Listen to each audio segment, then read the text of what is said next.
Good evening Prachi. कैसे हो आप?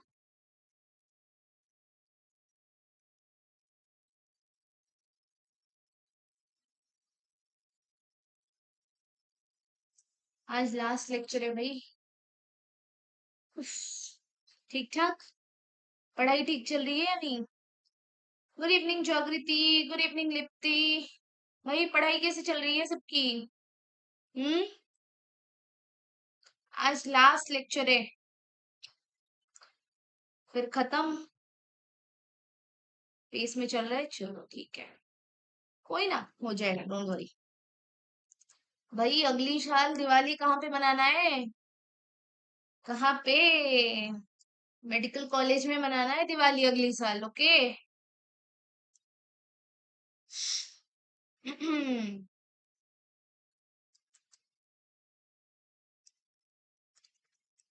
हम्म।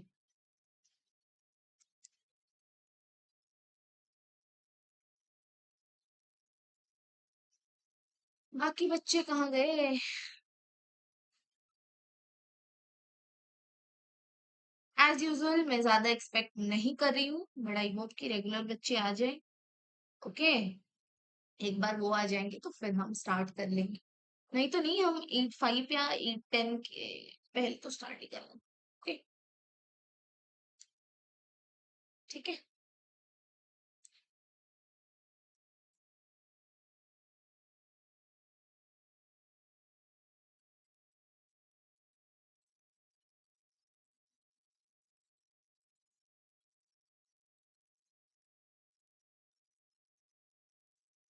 अच्छा, मेरी वॉइस क्लियर है ना?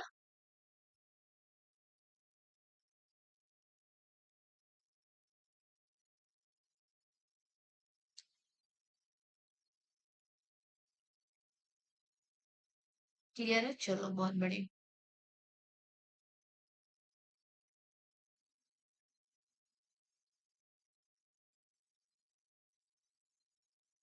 हाय रियाज, जल्दी जल्दी ज्वाइन करो भाई। पढ़ाई कैसी चल रही है आपकी? गुड इवनिंग भावना।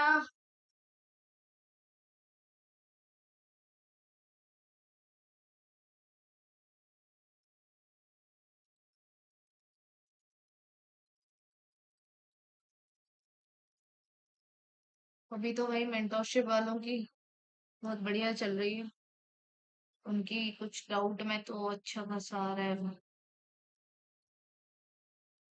हम्म।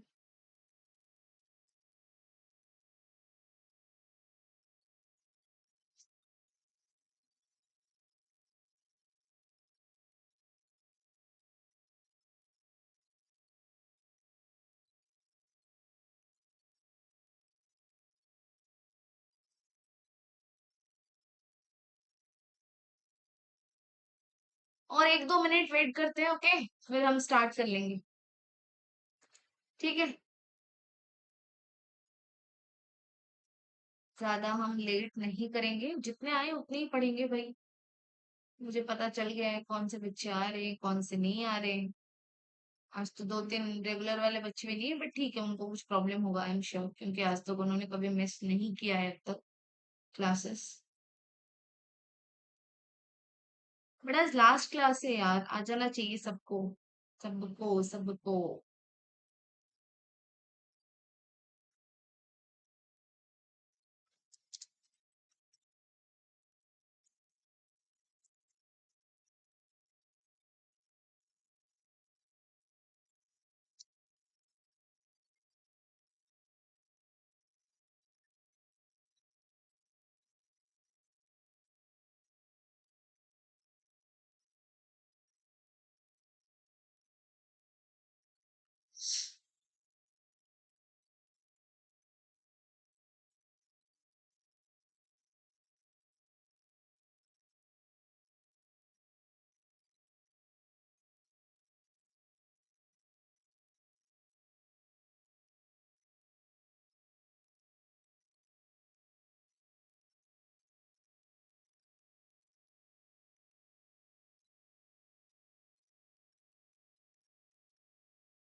चलो ठीक है, हम स्टार्ट कर लेते हैं। ओके, रेडी हो? जितने भी हो रेडी हो या नहीं? बोलो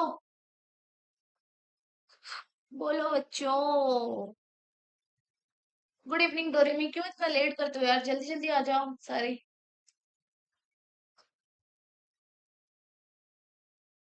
चलो ठीक है, कोई ना, अभी स्टार्ट करेंगे हम लोग। स्टार्ट करते हैं, ठीक है।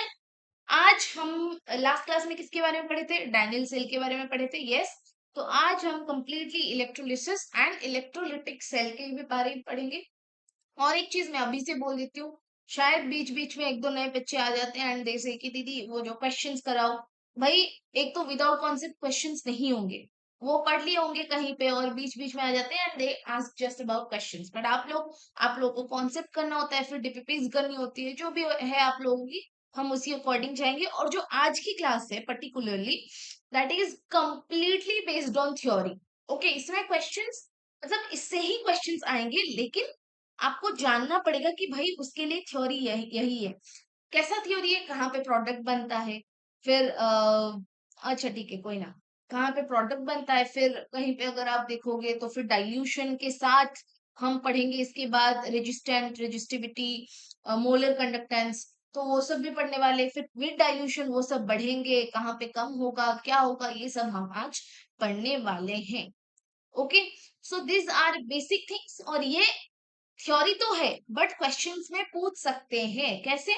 कि कहीं पे पूछ लेगा कि विद डाइल्यूशन इसके साथ क्या होता है, या फिर आपको कहीं पे जहाँ पे फॉर्मूलाज आएंगे उसी के बेस्ड में जैसे क्वेश्चंस हम पढ़ते हैं वो आएगा। और एक है फैराडे लॉ, उसी में भी क्वेश्चंस थोड़े बहुत है। बाकी सब कुछ थ्योरी है and this theories are important because theory के बिना क्वेश्चंस करना पॉसिबल ही नहीं है। ओके, हो सकता है ये सम वाले प्रॉब्लम नहीं आएंगे, बट जैसे बेसिक क्वेश्चंस होते हैं ना, उसमें से आ सकते हैं। ओके, सो इसको भी हल्के में मत लेना। But today maximum thing will be theory, और बहुत लिखने वाली पार्ट है। जितना आप क्लास के बीच में लिख पाओगे दैट इज फाइन। अगर नहीं हो पाया तो छोड़ देना, क्योंकि इसके बाद तो हमारा क्लास नहीं होने वाले, मतलब कुछ दिन तक। एंड अगेन कल एक्चुअली आई हैव ऑपरेशन, मतलब एक आई ऑपरेशन मेरा होने वाला है, तो ऑब्वियसली टाइम तो लग जाएगा, बिकॉज लैपटॉप, फोन, इस सब के कांटेक्ट से मैं थोड़ी दूर रहूंगी कुछ दिन तक। तो हमारी नेक्स्ट क्लास होते होते थोड़ा टाइम लगेगा। Okay, so that's why I am saying कि डोंट वरी अबाउट दैट। आप अगर नोट छूट गए तो बाद में आराम से कर लेना, लेकिन करना आज नहीं तो, क्योंकि आज 10 बजे मतलब हो जाएगा थोड़ा लेट, तो कल कर लेना कंप्लीट। ओके, नोट्स, ठीक है। तो चलो स्टार्ट करते हैं। इससे पहले भाई नए बच्चे भी आएंगे तो उनको हमारे मेंटोरशिप के बारे में मैं बता दूं। अरे क्या हो गया इसको? अच्छा,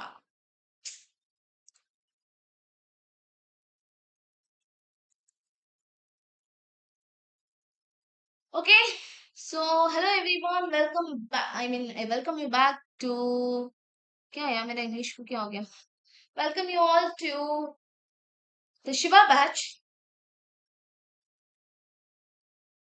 हाँ हाँ हाँ, अच्छे तरीके से प्रैक्टिस करना। ओके, अच्छे तरीके से करना कि हाँ, मैं तो अपनी केयर लूंगी भाई। आप लोगों की क्लास की वजह से ही मैं इतने डिले करते आई हूँ एंड फाइनली कल होने वाला है। ओके, चलो वो बात की बात है, लेकिन क्लास भी करेंगे, जल्दी करेंगे, लेकिन थोड़ी मतलब 1 to 2 weeks के बाद होगा। जो भी सीरीज पे नया आने वाला है, क्वेश्चन प्रैक्टिस वाला या फिर जो भी आने वाला है, ओके, वो कुछ दिन बाद होगी। तो आपके पास इनफ टाइम रहेगा, इतना टाइम रहेगा कि भाई आप सारे चैप्टर को ना रिवाइज भी कर पाओगे। Okay, so don't worry about that. बाकी आज के लिए आप इतना करो, नोट्स अगर स्किप हो जाते हैं, क्योंकि कुछ कुछ ज्यादा थ्योरीज है, मैं लिख के लाई हूँ ताकि जब आप नोट्स लिखते हो ना, जब आप पढ़ते हो उसे, लाइंस पढ़ते हो, आपको पता चले कि भाई इसके लिए यही होता है, ताकि कंफ्यूज ना हो। क्योंकि क्लास में हम लोग बता देते हैं, कितनी बार जब वापस से आप रिवाइज करोगे, कितनी बार आके लेक्चर देखोगे कि इस जगह पे क्या हुआ था, क्या नहीं हुआ था, राइट? तो इसलिए मैं प्रॉपरली लिख के लाई हूँ, so that you won't face any problem. तो अगर छूट गया तो बाद में लिख लेना, नॉट एन इशू। ओके, हाँ तो ठीक है भाई, आज पार्ट 2 करेंगे इलेक्ट्रोकेमिस्ट्री की। हाँ, मैं बता देती हूँ एक बार पर्सनल मेंटोरशिप के बारे में। एक तो सबसे इम्पोर्टेंट चीज, अभी पर्सनल मेंटोरशिप में ऑफर चल रहा है। हमारा personal mentorship, it was the price was 5000। Okay, now due to Diwali बहुत बच्चों ने रिक्वेस्ट किया था कि प्लीज भैया इसको कम करो, कम करो, एंड आदित्य भैया ने फाइनली इसे कम किया है। And now the current price is 3800। तो जिसको लेना है भाई जल्दी जल्दी ले लो, क्योंकि 2 अक्टूबर के बाद ये ऑफर नहीं रहेगा। एंड ना ही दिवाली के बाद कोई ऐसा फेस्टिवल आने वाला है जहाँ पे आपको ऐसे ऑफर्स मिलेंगे। इधर ये हो जाएगा 5000 या फिर उससे ज्यादा प्राइस बढ़ सकता है। And now we have like enough students, because classrooms भी बहुत सारे बन चुके हैं already. PM1, PM2, PM3, PM4। हाँ, 2 नवंबर लास्ट है। ओके, तो क्लासरूम्स भी बन चुके हैं। So now it is upon you. And जो जो ऑलरेडी पर्सनल मेंटोरशिप में है, अब तो उनको और भी फायदा हो चुकी है भाई। वो एक ही जगह में अपने डाउट्स पूछ सकते हैं, फिजिक्स हो, केमिस्ट्री हो, बायो हो। आराम से आएंगे, सिर्फ लिखेंगे एजुकेटर का नाम या फिर मेंशन करेंगे फिजिक्स की है या फिर केमिस्ट्री की है, फोटो डाल देंगे, खत्म। नो झंझट कि कहीं पे हम वॉइस ऑडियो क्लिप लेके फिर इसको पोस्ट करते थे, जो भी होता था लास्ट टाइम, वो नहीं होने वाला है। जैसे हम व्हाट्सएप में या फिर टेलीग्राम में चैट करते हैं, वैसे हो गया है सबके लिए अभी। Okay, so now lot many things have changed in the apps. Personal mentorship वालों के लिए भी बहुत सारी चेंजेस आ गई है। एंड इट इज बेनिफिशियल, क्योंकि मैं हमेशा बोलती हूँ नीट की जर्नी में सिर्फ इतना नहीं होता है कि आपने क्लास कर लिया फिर क्वेश्चन लगा लिया, नहीं। Journey is tough and that is true.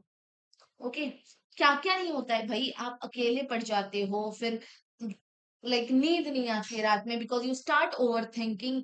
बहुत कुछ चलता है दिमाग में, right. And from that only, अगर आप एक पर्सनल मेंटोरशिप ले रहे हो, आपके पास मेंटोर्स है, then only you can get this help. Yes, and the best part is भाई, मेंटोर्स आपके कहाँ से है, जहाँ पे आप सपने देखते हो जाने के लिए कि भाई एक दिन तो एम्स जाएंगे, वहां से मेंटोर से आपको डेली टारगेट्स मिल सकते हैं। मैंने खुद देखा है, एक क्लासरूम में बच्चे मैसेज करते हैं कि कब तक मिलेगा मुझे डेली टारगेट, जब एक दो की एक बार ना मिस हो गया था, तो वो बाय मिस्टेकली एक दो बार हो गया था, बट ट्रस्ट में डेली टारगेट्स हमेशा होते हैं। तो उससे पता चलता है उस मैसेज से कि कैसे बच्चों को डेली टारगेट्स भी मिलते हैं, वो लोग जो पूछते हैं। एंड आदित्य भैया ने बहुत सारे स्क्रीनशॉट्स ऐसे ऑलरेडी टेलीग्राम ग्रुप में पोस्ट किया है, जहाँ पे पता चलता है कि भाई डेली टारगेट्स वो मांगते हैं एंड आज मेंटोर डेली टारगेट्स देते हैं।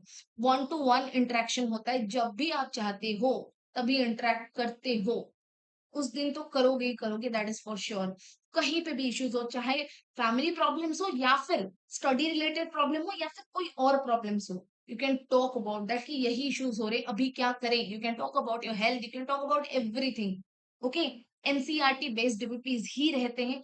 एंड फुल सिलेबस टेस्ट वो भी 100+। भाई अगर आपको नहीं पता है तो फिर मैं बता देती हूँ। लास्ट ईयर जब कि शायद एक लास्ट के 2 महीने में शुरू हुआ था, आदित्य भैया ने जो भी शुरू किया था, सो वहां पे एक बैच था, that was Surya and Surya plus batch. Okay, Surya plus test series. तो उसमें they had predicted 712 marks. Can you imagine out of 720 they imagine, I mean they predicted 712 marks. So just think कि अभी अगर वो 2 महीने में इतना कर सकते हैं, तो अभी हमने ऑलरेडी अगस्त के महीने से शुरू कर चुका है, तो फिर आप खुद सोचो कि अभी हम कितने उसके ऊपर जा रहे होंगे कि कैसे क्वेश्चंस आ सकते हैं, क्या हो रहा होगा, everything we are analysing together.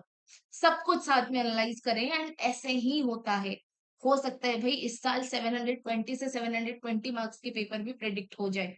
So you need to know कि क्या क्या चल रहा है। Okay, NCERT line by line questions होते हैं एंड टॉपर्स हैंडमेड नोट्स भी अवेलेबल है। ओके, सो जिसको लेना है द बेस्ट टाइम इज भाई सेकेंड 2 नवंबर से पहले ले लो, क्योंकि उसके बाद ये ऑफर खत्म हो जाएगा। ओके, तो चलो शुरू करते हैं। आज हम क्या क्या पढ़ने वाले, इलेक्ट्रोलिसिस पढ़ेंगे, इलेक्ट्रोलिटिक सेल पढ़ेंगे, मोलर कंडक्टेंस पढ़ेंगे, इक्विवेलेंट कंडक्टेंस पढ़ेंगे, एंड क्या पढ़ेंगे, रेजिस्टेंस पढ़ेंगे, रेजिस्टिविटी पढ़ेंगे, और फिर क्या कंडक्टेंस पढ़ेंगे, और डाइल्यूशन के बारे में पढ़ेंगे। डाइल्यूशन के साथ साथ क्या क्या चेंजेस होते हैं वो पढ़ेंगे। फिर एक होता है कोल्स रॉस लॉ, उसको पढ़ेंगे। फेरेडेस लॉ पढ़ेंगे, बहुत सारी चीजें, but everything is theory. Faraday law में क्वेश्चंस आते हैं, और भी एक दो में आते हैं। यू कैन सी, जब मैं आज डीपीपी दूंगी तब आपको पता चल जाएगा कि भाई किस किस टाइप के क्वेश्चंस आते हैं। ओके, तो चलो।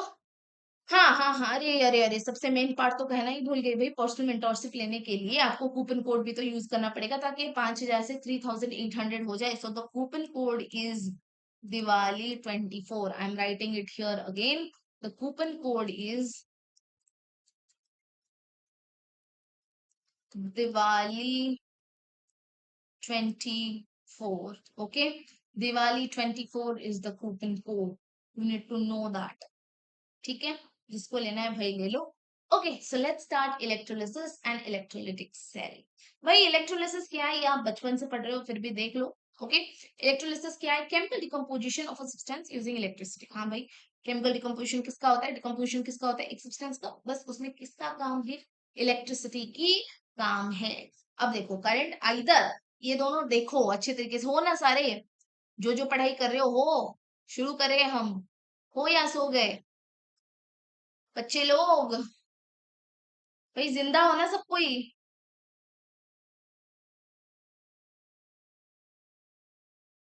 हम्म, चलो ठीक है। इलेक्ट्रोलिसिस क्या होता है? Chemical decomposition of a substance using electricity. तो देख, अब करंट जो है वो किस किस स्टेट में पास हो सकता है, हम यहाँ पे पढ़ने वाले हैं। एक तो है मोल्टन स्टेट, एक होता है एक्वस सॉल्यूशन। अब मोल्टन मोल्टन स्टेट क्या होता है भाई? सपोज NaCl, तो उसकी मोल्टन स्टेट के बारे में पढ़ेंगे। बट अगर एक्वस सॉल्यूशन है तो फिर क्या, यहाँ पे पानी भी आ जाता है NaCl के साथ, मतलब NaCl भी होगा लेकिन वो किसमें होगा? पानी के साथ होगा। ओके, यही है। क्या लिखा है? Current is either passed either in molten state और इन एक्वस सॉल्यूशन। ये इनटू है भाई, NTO लिख दिया है भाई, इनटू है ये। हाँ, into, sorry two, this is not into, this is two. हाँ, current is either passed either in molten state और in aqueous solution to carry out electrolysis. Electrolysis होने के लिए किस किस स्टेट में जाना चाहिए? मोल्टन स्टेट या फिर एक्वस सॉल्यूशन। भाई सॉलिड स्टेट में थोड़ी होगा। सॉलिड स्टेट में इलेक्ट्रिसिटी आप पास करके थोड़ी इलेक्ट्रोलिसिस कंडक्ट कर पाओगे, नहीं। इलेक्ट्रोलिसिस किस केस में हो सकता है? एक हो सकता है मोल्टन स्टेट में, एक हो सकता है एक्वस सॉल्यूशन में। ठीक है, अब क्या दिया है? Electrolysis is carried out in an electrolytic cell. किसमें? Electrolytic cell. ओके, एक इलेक्ट्रोलिटिक सेल में ही ये इलेक्ट्रोलिसिस हो सकता है। हाय अभिलिप्सा, कहाँ थे आप? इतनी लेट हो गया। ठीक है, only DC source should be used for electrolysis as. सिर्फ डीसी यूज करना, एसी नहीं। क्यों भाई? क्यों नहीं, क्यों नहीं, क्यों यूज कर नहीं कर सकते? देखो, only DC source should be used for electrolysis as reaction will be reversed for each alternating cycle if AC source is produced। भाई अगर एसी आपने रखा तो रिएक्शन हर साइकिल के बाद रिवर्स होता चलेगा। भाई ये तो हमें नहीं चाहिए, हम क्यों चाहेंगे क्यों रिवर्स हो? इसीलिए that's the reason we are using DC source. Remember, आपको पूछ सकता है कि यहाँ पे कौन सा सोर्स यूज होगा, एसी या DC? Answer should be DC. Okay, okay, direct current आप ऑलरेडी पढ़ चुके हो फिजिक्स में। आपकी सारी सिलेबस खत्म हो गई या फिर और कुछ बाकी है, या फिर आज ही सब कुछ जो भी बाकी था आज ही खत्म होने मतलब हो गया, या और किसी सब्जेक्ट के बाकी है? चलो ठीक है, कोई ना अभिलिप्सा, अभी से शुरू करो, अभी स्टार्ट किया हम लोगों ने। सारी सिलेबस खत्म हो गई ना सबका? हम्म,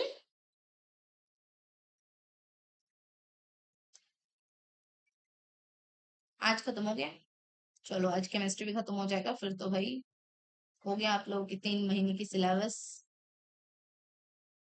बहुत बढ़िया। हाँ, चलो अब देखते हैं इलेक्ट्रोलिटिक सेल क्या है। लास्ट लास्ट क्लास में मैंने ऑलरेडी बता दिया था कि इलेक्ट्रोलिसिस इलेक्ट्रोलिटिक सेल में क्या होता होगा क्या नहीं। फिर से मैं बस एक बार डायग्राम करके बता देती हूँ। एज यूजुअल हम एक जार लेंगे, उसमें 2 इलेक्ट्रोड्स रखेंगे। यस और नो? ऑब्वियसली इलेक्ट्रोड्स रखेंगे। चलो भाई 2 इलेक्ट्रोड्स रखो। ओके, ठीक है। ये करने में इतना टाइम लगता है ना, मतलब एक प्रॉपर वाली क्लास में पढ़ने वाली चीज, इसलिए मैं ऑलरेडी घर से करके लाती हूँ ताकि टाइम ना आ जाए। ठीक है, कोई ना, मैं यहाँ पे एक कर रही हूँ, उसके बाद तो मैं करके लाई। ओके, हाँ। तो ऐसे क्या होता है, 2 इलेक्ट्रोड्स होते हैं एंड वो फिर कनेक्ट करते हैं, हम उसके थ्रू करंट पास करेंगे इसलिए हम उसको कनेक्ट करते हैं। तो चलो भाई, यहाँ पे एक चीज आपको देखना पड़ेगा। क्या है भाई? एज यूजुअल ये रहेगा एनोड। ओके, एज यूजुअल ये रहेगा cathode. But as I said in the last class, जो एनोड होगा वो पॉजिटिव के साथ ज्वाइंट होगा और जो कैथोड होगा वो नेगेटिव के साथ होगा। समझे? ये मैंने आपको लास्ट क्लास में भी बताया था। ये मैंने आपको लास्ट क्लास में भी बताया था। वॉइस नहीं आ रही है? हेलो, क्या हो गया वॉइस को?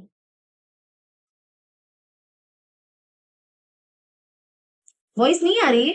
हेलो, आ तो रही है भाई। हाँ, आ तो रही है। आ रही है बेटा, आप थोड़ा वो हटके फिर से ज्वाइन कर लो। या हम तो यूट्यूब से ही पढ़ रहे हैं। बैक करके फिर से ज्वाइन कर लो, ओके? ठीक है। ठीक है। जैसे हमारी डाइनियल सेल में हो रहा था वैसे ही है, एक एनोड है एक कैथोड है, बट यहाँ पे क्या है भाई, जो एनोड है वो किसके साथ कनेक्टेड होगा, पॉजिटिव के साथ। जो कैथोड है वो किसके साथ कनेक्टेड होगा, एक नेगेटिव के साथ। ठीक है। फॉर एग्जाम्पल यहाँ पे आप देखोगे, फॉर एग्जाम्पल यहाँ पे है आप देखोगे कि दो मतलब दो आयंस प्रोड्यूस हो रहे, एक है ए माइनस और एक है सी प्लस। ठीक है। तो भाई ऑब्वियसली ए माइनस किसकी तरफ जाएगा, एनोड की तरफ। सी प्लस किसकी तरफ जाएगा, कैथोड की तरफ। अब क्योंकि ये इलेक्ट्रोलिटिक सेल है और यहाँ पे इलेक्ट्रोलिसिस हो रही है, तो यहाँ पे हम कैसी कैसी कैसी कंपाउंड्स को यूज कर सकते हैं। For example NaCl, AgBr, AlCl3, जो कि टूट सकते हैं, जो टूट सकते हैं, पानी में जाएंगे या फिर मोल्टन स्टेट में रहेंगे और उसमें आप इलेक्ट्रिसिटी पास करोगे तो क्या वो टूट जाएंगे, Na प्लस में जाएगा, Cl माइनस में जाएगा। वहीं पे अगर आप यूरिया लोगे, वहीं पे अगर आप ग्लूकोज लोगे तो क्या वो टूटेंगे, नहीं।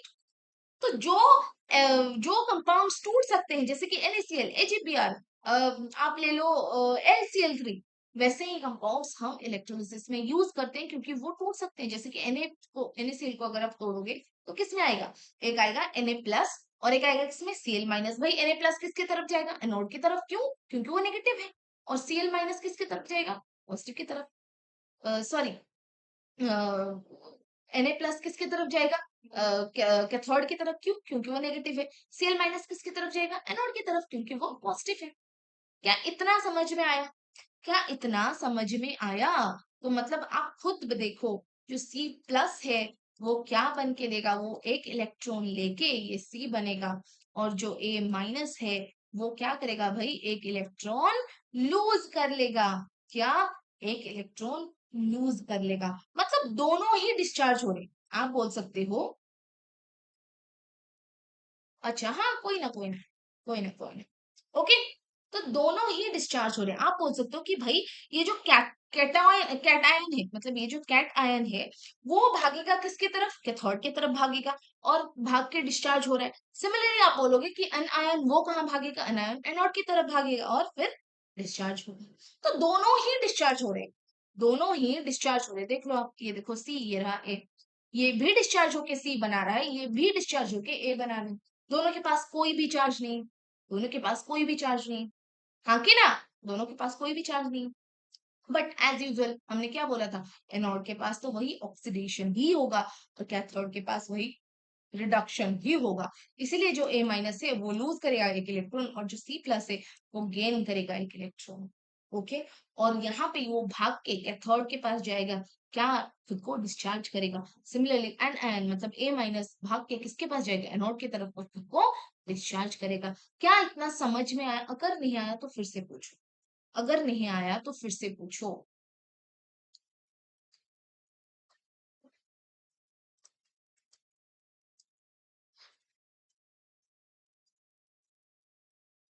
क्लियर, क्लियर, चलो बहुत बढ़िया, बहुत बढ़िया। अब पढ़ते हैं factors on which product and electro depends. जैसे कि देखो बेटा, मैंने जैसे बोला यहाँ पे क्या क्या आएंगे, जो टूट सकते हैं, जैसे कि हमने लिया फॉर एग्जांपल, हम लेते हैं NaCl। तो यहाँ पे हम आगे आगे पढ़ने वाले हैं कि जब NaCl को आप NaCl की इलेक्ट्रोलिसिस करोगे, चाहे वो मोल्टेन में हो या फिर एक्वस NaCl में हो, तब क्या प्रोडक्ट आने वाला है, एनोड में क्या आएगा, कैथोड में क्या आएगा, उनकी प्रोडक्ट क्या आएगी, एक मोलर से ज्यादा होगी तो क्या आएगी, एक मोलर से कम होगी तो क्या आएगी। ये सब जानने के लिए हमें आज ये पढ़ना है। आज जो हम पढ़ रहे हैं this is for this only, okay. तो वही प्रोडक्ट्स निकालने के लिए कौन से फैक्टर्स के ऊपर वो डिपेंड करेंगे। So first one is nature of electrolyte. आप बोलोगे भाई नेचर ऑफ इलेक्ट्रोलाइट में कैसे, हाँ भाई नेचर ऑफ इलेक्ट्रोलाइट में डिपेंड करेंगे। मतलब सपोज ये NaCl है तो फिर ऑब्वियसली प्रोडक्ट कैसे बनेंगे, Na प्लस की जैसे फिर Cl माइनस की जैसे, थोड़ी NaCl में AgBr घुस जाएगा, नहीं। अगर AgBr होगा तो फिर AgBr के बनेंगे, Ag प्लस Br माइनस के बनेंगे, LCl3 है तो फिर उसकी बनेंगे। हाँ कि ना। तो नेचर भी उसकी अलग अलग है एंड उसी के हिसाब से ही प्रोडक्ट एट इलेक्ट्रोड बनते हैं। कैसे क्यों नहीं बनेगी भाई? आप खुद देखो, यहाँ पे हमने ए प्लस लिया, ए माइनस लिया, सी प्लस लिया, तो यहाँ पे कैथोड में कौन जा रहा है? सी प्लस ही तो जा रहा है। एनोड में कौन जा रहा है? ए माइनस ही तो जा रहा है। थोड़ी आप कहीं से बी प्लस ले आ रहे हो या फिर एक्स माइनस ले आ रहे हो, नहीं, जो होगा वही जाएगा। तो ये नेचर ऑफ द इलेक्ट्रोलाइट के ऊपर डिपेंड करेगा। सेकंड क्या है? सेकंड क्या है? Medium of electrolyte. Okay, medium of electrolyte कैसे होना चाहिए? मीडियम ऑफ इलेक्ट्रोलाइट के ऊपर भी डिपेंड करेगा। कैसे भाई? मैं अभी बोल रही हूँ, मोल्टन भी हो सकता है, एक्वस भी हो सकता है, तो दोनों केसेस में कैसे अलग है, क्या क्या होने वाला है, वो हम आगे भी पढ़ेंगे। So don't worry about that. दो केसेस होते हैं, एक हो सकता है मोल्टन, एक हो सकता है एक्वस। फिर आएगा क्या? Concentration of electrolyte. अब कंसंट्रेशन ऑफ इलेक्ट्रोलाइट मतलब आइदर वो कंसंट्रेटेड होगा या फिर डाइल्यूट होगा, ये भी हम पढ़ेंगे। ये भी हम पढ़ेंगे कि भाई जब लेस देन 1 मोलर होगा, वहां पे अगर डाइल्यूट होगा तो क्या प्रोडक्ट आने वाले, अगर वो कंसंट्रेटेड होगा तो क्या प्रोडक्ट आने वाले, ये भी हम पढ़ने वाले हैं। तो यहाँ पे लिख लो डाइल्यूट और कंसंट्रेटेड के ऊपर भी वो डिपेंड करेगा। ये सारे थे किसके? इलेक्ट्रोलाइट के ऊपर। इलेक्ट्रोलाइट के ऊपर, इलेक्ट्रोलाइट क्या क्या होता है? NaCl, AgBr, LCl3, H2SO4, HCl। ये सब आप लोग सोच रहे होगे क्या यार दीदी, तब से वही तीन एग्जाम्पल्स बोल रहे हैं। भाई कुछ भी हो सकता है, कुछ भी हो सकता है। कौन से इलेक्ट्रोलाइट यहाँ पे यूज होंगे मैं बोल देती हूँ। एक तो है strong acid, strong base and strong salts. क्या? And strong salts. This are the electrolytes that you use. Okay, electrolytes. अब इलेक्ट्रोलाइट्स के ऊपर, इलेक्ट्रोलाइट्स के नेचर, मीडियम, कंसंट्रेशन के ऊपर डिपेंड करता है कि भाई कौन से प्रोडक्ट फॉर्म होंगे। एंड नेक्स्ट क्या डिपेंड करता है? नेचर ऑफ द इलेक्ट्रोड, मतलब जो इलेक्ट्रोड है उसके ऊपर भी डिपेंड करता है। मतलब वो आइदर इनर्ट हो सकते हैं या फिर एक्टिव हो सकते हैं या फिर रिएक्टिव हो सकते हैं। आप बोलो कि भाई ये इनर्ट क्या है? देखो, अब जितने भी हम आगे करेंगे, जब तक आपको वो मेंशन्ड नहीं करा होगा कि भाई ये एक्टिव इलेक्ट्रोड है, तब तक आप उसको इनर्ट ही लेके चलोगे। अब आप बोलोगे कि इनर्ट क्या है? देखो, इनर्ट में आइदर क्या आता है? प्लैटिनम आता है या फिर ग्रेफाइट आता है। ओके, इलेक्ट्रोड क्या है पता है ना भाई? ये दोनों इलेक्ट्रोड है। ओके, तो इलेक्ट्रोड में क्या होता है? आइदर वो प्लैटिनम होता है या फिर ग्रेफाइट होता है।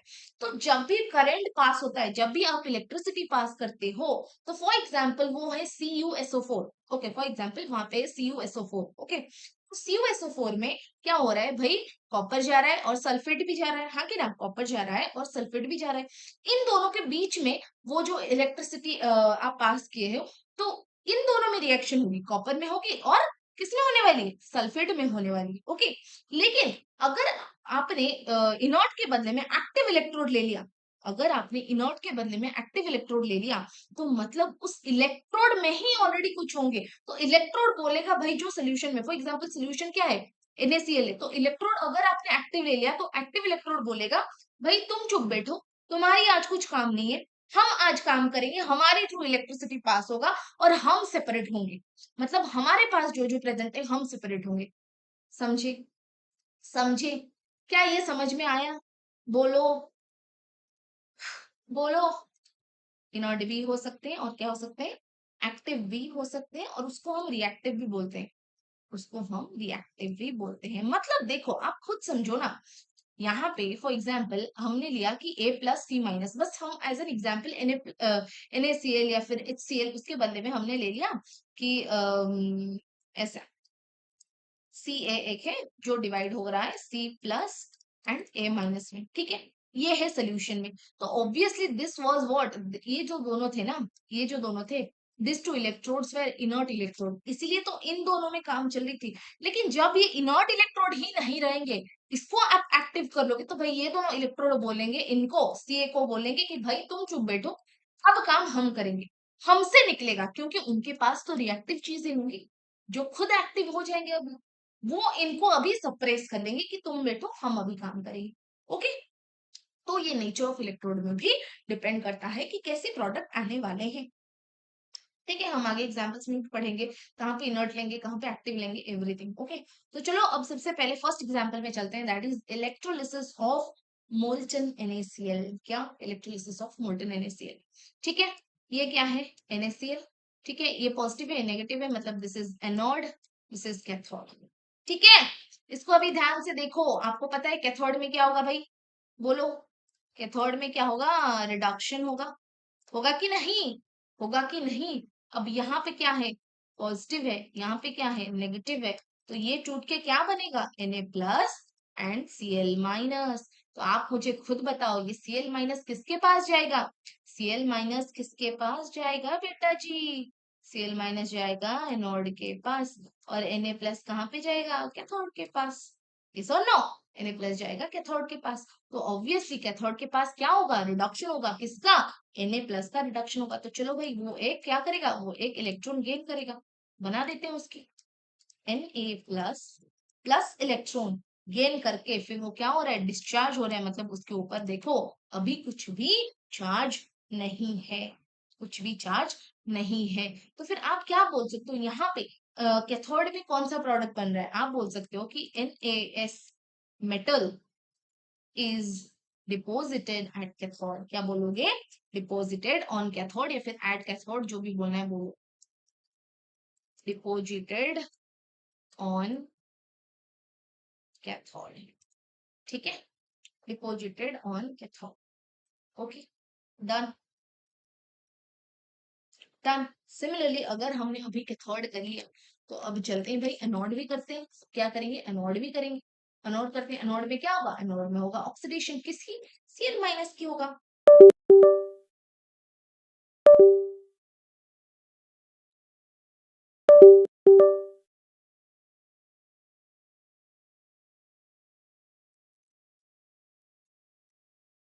Okay, anode. एनोड में क्या हो रहा है? Cl minus gives us what? Half Cl2। ये तो Cl2 में होना चाहिए भाई, एक इलेक्ट्रॉन के लिए। हमने बस ऐसे कर लिया, हमने बस ऐसे कर लिया। तो यहाँ पे क्या हो जाएगा? जो Cl2 है वो इवॉल्व हो जाएगा। क्या हो जाएगा? Cl2 will be evolve. समझे? Cl2 will be evolve. अब देखो, मोल्टन NaCl केस में आपको अगर कहीं पे भी पूछेगा तो आप क्या बोलोगे? आपको अगर कहीं पे भी पूछेगा तो मोल्टन केसेस में ना, सिर्फ NaCl के बारे में नहीं बोलिए, कहीं पे भी अगर आपको बोल दिया कि molten LCl3, okay for example आपको बोल दिया मोल्टन LCl3, तो वहां पे भी जो आपका डिस्चार्ज हो रहा है ना, फॉर एग्जाम्पल एनोड में क्या आ रहा है? Cl2, वहां पे क्या आ रहा है? Na। तो फिर उनकी प्रोडक्ट वही होती है। कैथोड में Na डिपोजिट हो रहा है, एनोड में Cl2 इवॉल्व हो रहा है। समझ में आया? मोल्टन केसेस में यही होता है। जब एक्वस आ जाएगा ना, तो थोड़ी चेंज आ जाएगा। क्यों? क्योंकि भाई तब सिर्फ NaCl नहीं होगा, NaCl के साथ पानी भी होगा, H2O भी प्रेजेंट होगा। ठीक है? तो इन दोनों की प्रोडक्ट आपको समझ में आ गई। भाई कैथोड में जैसे रिडक्शन हो रहा होगा, वही जाएगा कैथोड में डिपॉजिट होने के लिए। सिमिलरली एनोड में जो ऑक्सीडेशन हो रहा होगा, वही इवॉल्व हो जाएगा, Cl2 इवॉल्व हो जाएगा। ठीक है? ये चीज समझ में आया कि नहीं आया? बहुत बढ़िया। अब चलो टोटल रिएक्शन, मतलब जो नेट सेल रिएक्शन है उसको लिख देते हैं। टोटल क्या हो जाएगा? Na plus plus Cl minus gives us what? Na solid plus half Cl2। ठीक है? ठीक है बेटा जी, यही है बस। बस यही है मोल्टेन NaCl। ओके, एक ही एग्जांपल ली हूँ मोल्टेन की। LCl3 की अगर आपको करनी है तो खुद कर लो। LCl3 की अगर करनी है तो भाई खुद कर लो। मैं बस आपको एक हिंट दे देती हूँ। देखो, मैं बस एक हिंट दे देती हूँ। For example this is LCl3। आप बोलो LCl3 टूटेगा, किसमें टूटेगा? Al3 plus plus 3Cl minus. हाँ की ना? 3Cl minus. तो आप बोलो एनोड में क्या होगा? एनोड में होगा ऑक्सीडेशन। कैथोड में क्या होगा? होगा रिडक्शन। लेकिन एनोड तो पॉजिटिव है, तो मतलब उसके पास आएगा Cl माइनस, और कैथोड तो नेगेटिव है, तो उसके पास आएगा Al3 प्लस। तो यहाँ पे क्या हो जाएगा? और यहाँ पे क्या हो जाएगा? बोलो, क्या हो जाएगा भाई? 2Cl minus. वो क्या करेगा? एक इलेक्ट्रॉन लूज कर लेगा। तो ये 2Cl माइनस है, इसलिए 2 इलेक्ट्रॉन लूज करेगा। फिर क्या बनेगा? Cl2। सिमिलरली कैथोड में क्या आएगा? कैथोड के पास क्या आएगा भाई? कैथोड तो अभी नेगेटिव दे रहा है, तो फिर इसके पास आएगा Al3 plus. Al3 plus plus क्या हो जाएगा? 3 इलेक्ट्रॉन लूज करके ये आपको देगा Al। ठीक है? ठीक है बेटा जी, समझ में आया? समझ में आया? अब अगर आपको बोलेगा एनोड के पास क्या इवॉल्व हो रहा है, आप बोलोगे Cl। कैथोड के पास क्या डिपॉजिट हो रहा है, आप बोलोगे Al। समझ में आया? क्या ये चीज समझ में आया? यहाँ पे लिख दो, मेंशन करो कि this is molten. Molten LCl। Molten part समझ में आ गया। अब हम एक्वस में चलेंगे। क्या आपको मोल्टेन समझ में आया? आया, चलो ठीक है।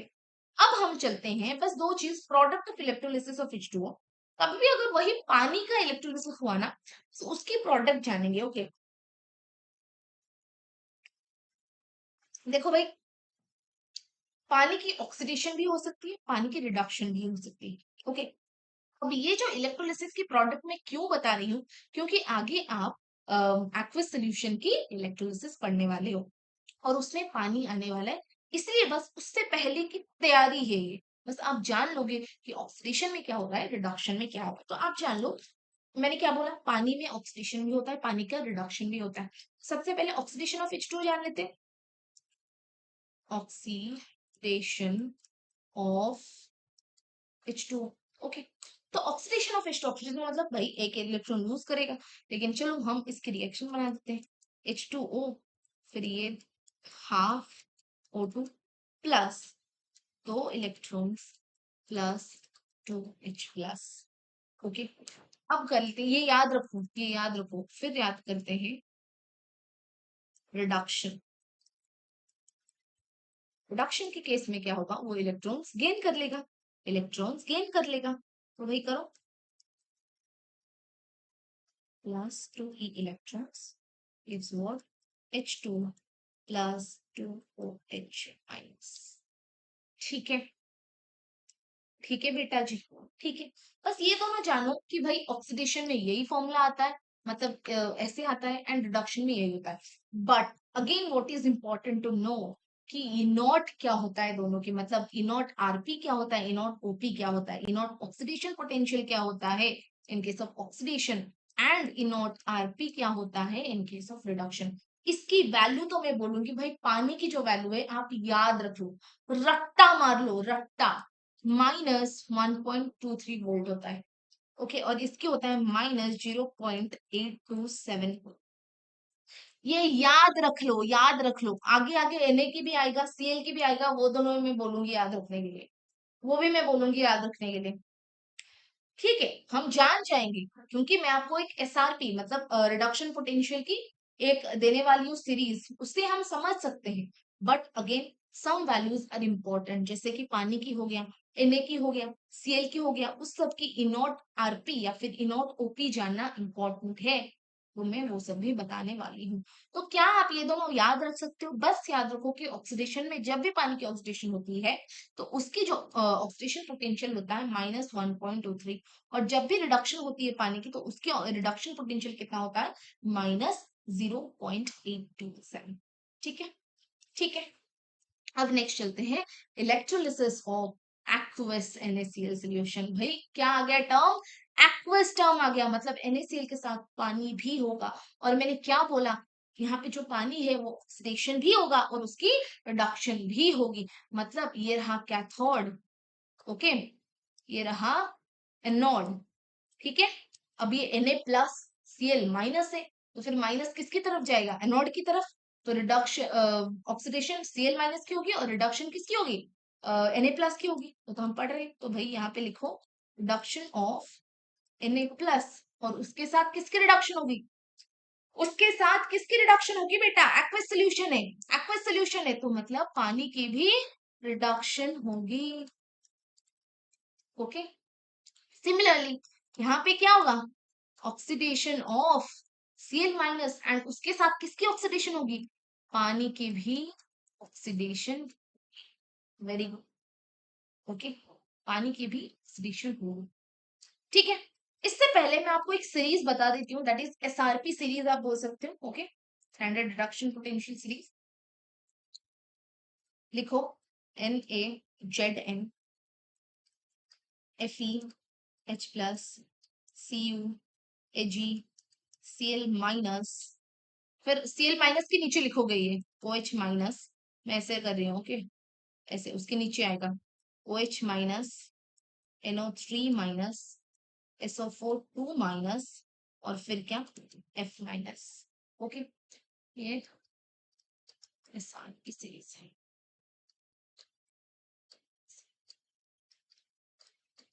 ओके, तो देखो यहाँ पे जो सबसे नीचे वाला है ना, जो सबसे नीचे वाला है, it will get reduced easily, इसकी रिडक्शन पोटेंशियल बहुत ज्यादा होगा। जितने नीचे आओगे उतनी रिडक्शन पोटेंशियल ज्यादा होगा। इसकी रिडक्शन पोटेंशियल सबसे ज्यादा होगा। तो अगर इसकी रिडक्शन पोटेंशियल सबसे ज्यादा हो रहा है तो भाई इसकी ऑक्सीडेशन पोटेंशियल सबसे ज्यादा होगा। मतलब आप जितना ऊपर ऊपर जाओगे उतनी ऑक्सीडेशन पोटेंशियल ज्यादा होगा, आप जितना नीचे नीचे आओगे उतनी रिडक्शन पोटेंशियल ज्यादा होगा। क्या ये चीज समझ में आया? क्या ये चीज समझ में आया? भाई ये सीरीज भी याद रखना जरूरी है। इधर आप उसको वैल्यू से याद रखोगे या फिर इस सीरीज से याद रखोगे। ओके। ओके। सबसे ज्यादा तो फिर ऑक्सीडेशन पोटेंशियल किसकी होगी? सबसे ज्यादा ऑक्सीडाइज करने की जो क्षमता होती है वो किसकी होगी? Na की। Similarly F minus, it will have the tendency to get reduced. Okay, and इसकी रिडक्शन पोटेंशियल ज्यादा होगी। ठीक है। ठीक है, तो चलो अभी ये वाला करते हैं। अभी हमने देख लिया कि कैथोड में ये होगा, एनोड में क्या होगा देख लिया, तो चलो अभी दोनों की रिएक्शन लिखते हैं। कैथोड में क्या होगा? Na plus E electrons gives NaS। Okay, और H2O को तो हमने लिखा है, plus 2 electrons gives what? H2 plus 2 OH minus. Okay, अब देखो आप एक चीज, यहाँ पे जो E नॉट आरपी होता है ना, दोनों पे रिडक्शन हो रहा है कैथोड में, इसकी जो Na प्लस की जो E नॉट आरपी होता है, E नॉट रिडक्शन पोटेंशियल होती है, that is minus 2.37 volt. Okay, और जो पानी की होती है हमने अभी अभी पढ़ा, क्या है पानी की? क्या है भाई? माइनस 0.827। तो अभी आप एक चीज देखो, अभी आप बस वैल्यू से देखो कि कैथोड में किसकी ई नॉट आरपी ज्यादा है। मतलब कैथोड में कौन सी प्रोडक्ट आएगी, कैथोड में कौन सी रिएक्शन सपोर्ट करेगी, बोलो। कौन सी रिएक्शन किसको ओवर पावर कर लेगी, बोलो। मैंने दोनों की ई नॉट आरपी आपको बता दिया, Na की भी बता दिया, पानी की भी बता दिया। अब मुझे बताओ कौन सी वाला सपोर्ट होगा, मतलब किसकी ज्यादा होगी, मतलब किसकी प्रोडक्ट आएगी, बताओ। बताओ। Exactly, H2O will over power. Okay, क्यों ओवर पावर करेगा भाई? क्योंकि उसकी ई नॉट ज्यादा है। Simple, E not RP of H2O is more then E not RP of Na। Okay, of Na। तो आप सिंपली लिख सकते हो यहाँ पे, क्या लिखोगे पता है? सो या फिर therefore reduction of H2O will be favoured. बस, reduction of H2O will be क्या? फेवर्ड। फेवर्ड। एंड आप खुद बताओ, अगर रिडक्शन ऑफ H2O फेवर्ड हो रहा है तो कैथोड में कौन सा वाला इवॉल्व होगा या फिर कौन सा वाला डिपोजिट होगा, ये बोल सकते हो। H2 होगा कि नहीं? होगा कि नहीं? तो प्रोडक्ट क्या होगा? Product will be H2। Okay, H2। देखो, हमने एक चीज जाना, ये इनोट आरपी से, ठीक है, इनोट आरपी H2 से, H2 का ज्यादा था तो इसलिए हुआ। अब यहाँ पे अगर सीरीज में भी देखोगे, अगर आप यहाँ पे सीरीज में भी देखोगे तो आप खुद देखो यहाँ पे आ रहा है क्या? यहाँ पे OH माइनस आ रहा है कि नहीं? तो आप खुद देखो, किसकी किसकी ज्यादा है, Na की या OH माइनस की? किसकी ज्यादा है बेटा? किसकी ज्यादा है? OH माइनस की नॉट आरपी ऑब्वियसली ज्यादा है, क्योंकि जितना नीचे आएगा उतनी उसकी रिडक्शन पोटेंशियल ज्यादा होगी। तो ऑब्वियसली Na के बहुत बाद आ रहा है OH माइनस, तो OH माइनस की ज्यादा होगी। ठीक है, ये भी एक तरीका है। बट आई वुड सजेस्ट कि आप ये जो इनोट आरपी वैल्यू है ना, कुछ कुछ की याद रख लो। जैसे कि H2O की तो रखोगे ही रखोगे, Na की भी रख लो, इसके बाद Cl की भी करेंगे, वो भी रख लो। ओके, ठीक है। अभी भाई फटाफट करेंगे, समझा? अब तो आप लोग समझ गए होंगे, अब तो आप लोग समझ गए होंगे। लेकिन ये एनोड पार्ट ज्यादा इंपॉर्टेंट है। क्यों इंपॉर्टेंट है देखो, क्यों इंपॉर्टेंट है देखो। ओके। ओके, एनोड में क्या आएगा? 2Cl माइनस आएगा, और ये क्योंकि ऑक्सीडेशन हो रहा होगा तो फिर ये क्या करेगा? इलेक्ट्रॉन लूज करेगा। ठीक है, और पानी के साथ अभी क्या होगा भाई?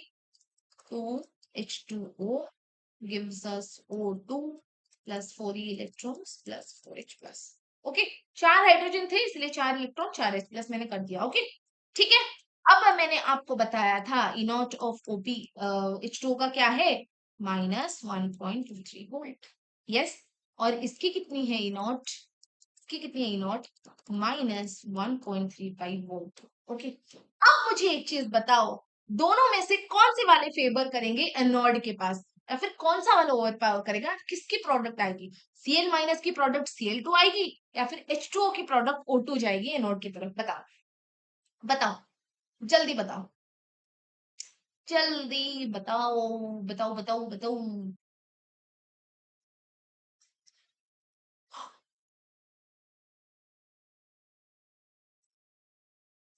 O2 जाएगी। देखो, देखो मुझे पता है सारे बच्चे सोच रहे होंगे कि O2 जाएगी, क्यों, क्योंकि इसकी इनोटोपी ज्यादा है। भैया आप लोगों ने सही सोचा है, सही सोचा है, बट बट ये चीज याद रखो, मैं ये किसके केस में बोल रही हूँ, कंसेंट्रेटेड केस में बोल रही हूँ, किसके केस में बोल रही हूँ, कंसेंट्रेटेड केस में बोल रही हूँ, कंसेंट्रेटेड के केस में बोल रही हूँ। ओके, कंसेंट्रेटेड केस में बोल रही हूँ, हमने पढ़ा था इलेक्ट्रोलाइट कंसेंट्रेटेड के ऊपर भी हो सकते हैं, डाइल्यूट के ऊपर भी हो सकते हैं। बस अभी सोचो कि ये कंसेंट्रेटेड है। ओके, क्या सोच रहे हो, ये कंसेंट्रेटेड है, राइट। ध्यान से सुनो जो मैं बोल रही हूँ, इसके बाद मैंने उसकी थ्योरी भी लिखा है, so don't worry about that, ध्यान से पहले सुनो जो मैं बोल रही हूँ। ओके, हमने देखा कि भाई इसकी ऑक्सीडेशन पोटेंशियल ज्यादा है H2O की, और Cl माइनस की कम है, सो वी विल टेल कि भाई यहाँ पे जो होगा H2O की H2O को फेवर करेगा एंड इसकी प्रोडक्ट O2 आना चाहिए। बट इन केस ऑफ जो कंसेंट्रेटेड सोल्यूशन होती है ना, उसके केस में क्या होता है, होना तो चाहिए कि O2, होना तो चाहिए product O2, but oxidation of H2O is a very slow process. क्या, oxidation of H2O is a very slow process, ठीक है। रूम टेम्परेचर में जो ऑक्सीडेशन की ऑक्सीडेशन H2O की ऑक्सीडेशन होती है, that is a very slow process, and उसको उसको क्या चाहिए, एक्टिवेशन एनर्जी चाहिए, एक्टिवेशन एनर्जी चाहिए, जो कि कहां से उसको सप्लाई मिलता है, वोल्टेज से, कहां से, वोल्टेज से, वो भी बैटरी से। ओके, बैटरी से जो वोल्टेज आएगा वहीं से उसको मिलना चाहिए, ताकि उसको एक्टिवेशन एनर्जी मिले, ठीक है। तो क्या होता है, जब वो एक्स्ट्रा वोल्टेज आता है ना, जब वो एक्स्ट्रा वोल्टेज आता है तो ओवर वोल्टेज या फिर ओवर पोटेंशियल हो जाता है। जो टर्म आता है ना वहां पे, दैट इज ओवर पोटेंशियल और over voltage, and due to over voltage of O2, इसकी ओवर वोल्टेज हो जाती है, इसीलिए H2O को हम फेवर नहीं कर पाते हैं। फिर से मैं बताती हूँ, सुनो ध्यान से। ओके, इन केसेस ऑफ जब कंसेंट्रेटेड आ जाता है तो क्या होता है, जो H2O की ऑक्सीडेशन होती है वो बहुत ही स्लो प्रोसेस होती है रूम टेम्परेचर में। ओके, रूम टेम्परेचर में वो प्रोसेस स्लो होती है, तो इसीलिए उसको क्या चाहिए, एक्टिवेशन एनर्जी चाहिए। क्या, एक्टिवेशन एनर्जी चाहिए, ठीक है। तो अब उसको एक्टिवेशन एनर्जी चाहिए, जो कि कहां से सप्लाई होगी, विच is supplied in terms of voltage from the battery. अब जो एक्स्ट्रा वोल्टेज आएगी, जो कि ऑक्सीडेशन कराने वाली है, so that will be what, over potential और ओवर वोल्टेज, समझे, ओवर पोटेंशियल और over voltage. And due to over voltage ये जो H2O है वो फेवर नहीं करेगा। आई नो फिर भी आप कंफ्यूज हो रहे होंगे, पढ़ लो ये चीज, ये पढ़ लो। Since SOP of H2O is more than SOP of Cl, हमने देखा भाई इसकी SOP H2O की ज्यादा है Cl से, सो oxidation of H2O should favour, हमें पता है भाई इसको फेवर करना चाहिए, and O2 should be liberated, हाँ ठीक है, O2 लिबरेट होना चाहिए एनोड में।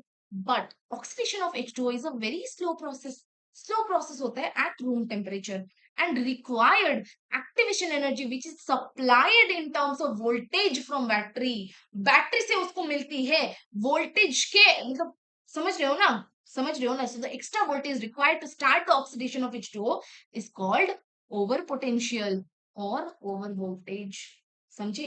तो ये जो टर्म है, this term is very important, समझ रहे हो, this term is very important. Okay, over potential और ओवर वोल्टेज, अगर कहीं पे आपको क्वेश्चन में पूछे कि एनोड में H2O क्यों नहीं हुआ, एनोड में H2O का फेवर क्यों नहीं, आप सिंपल बोलोगे ड्यू टू ओवर पोटेंशियल और ओवर वोल्टेज। अब ओवर वोल्टेज या फिर ओवर पोटेंशियल क्यों हो रहा है, क्यों हो रहा है, क्योंकि भाई उसको एक्टिवेशन एनर्जी चाहिए to start the oxidation of H2O, और वो कहां से भी चाहिए, which is supplied in terms of voltage, voltage के टर्म्स पे उसको सप्लाई मिलता है, वो भी बैटरी से।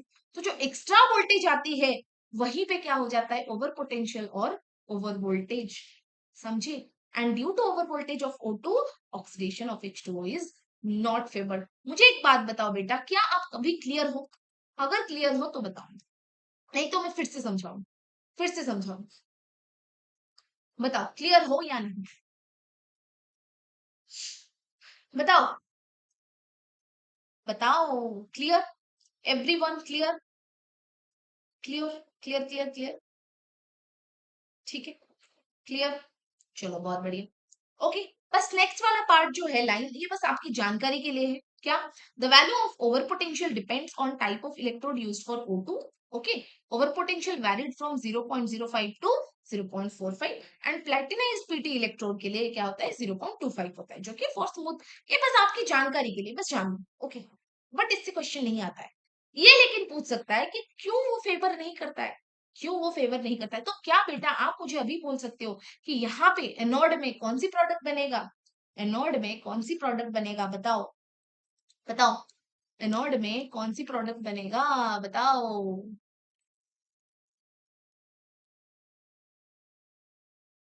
हम्म, बताओ, एनोड में क्या प्रोडक्ट बनेगा बेटा जी?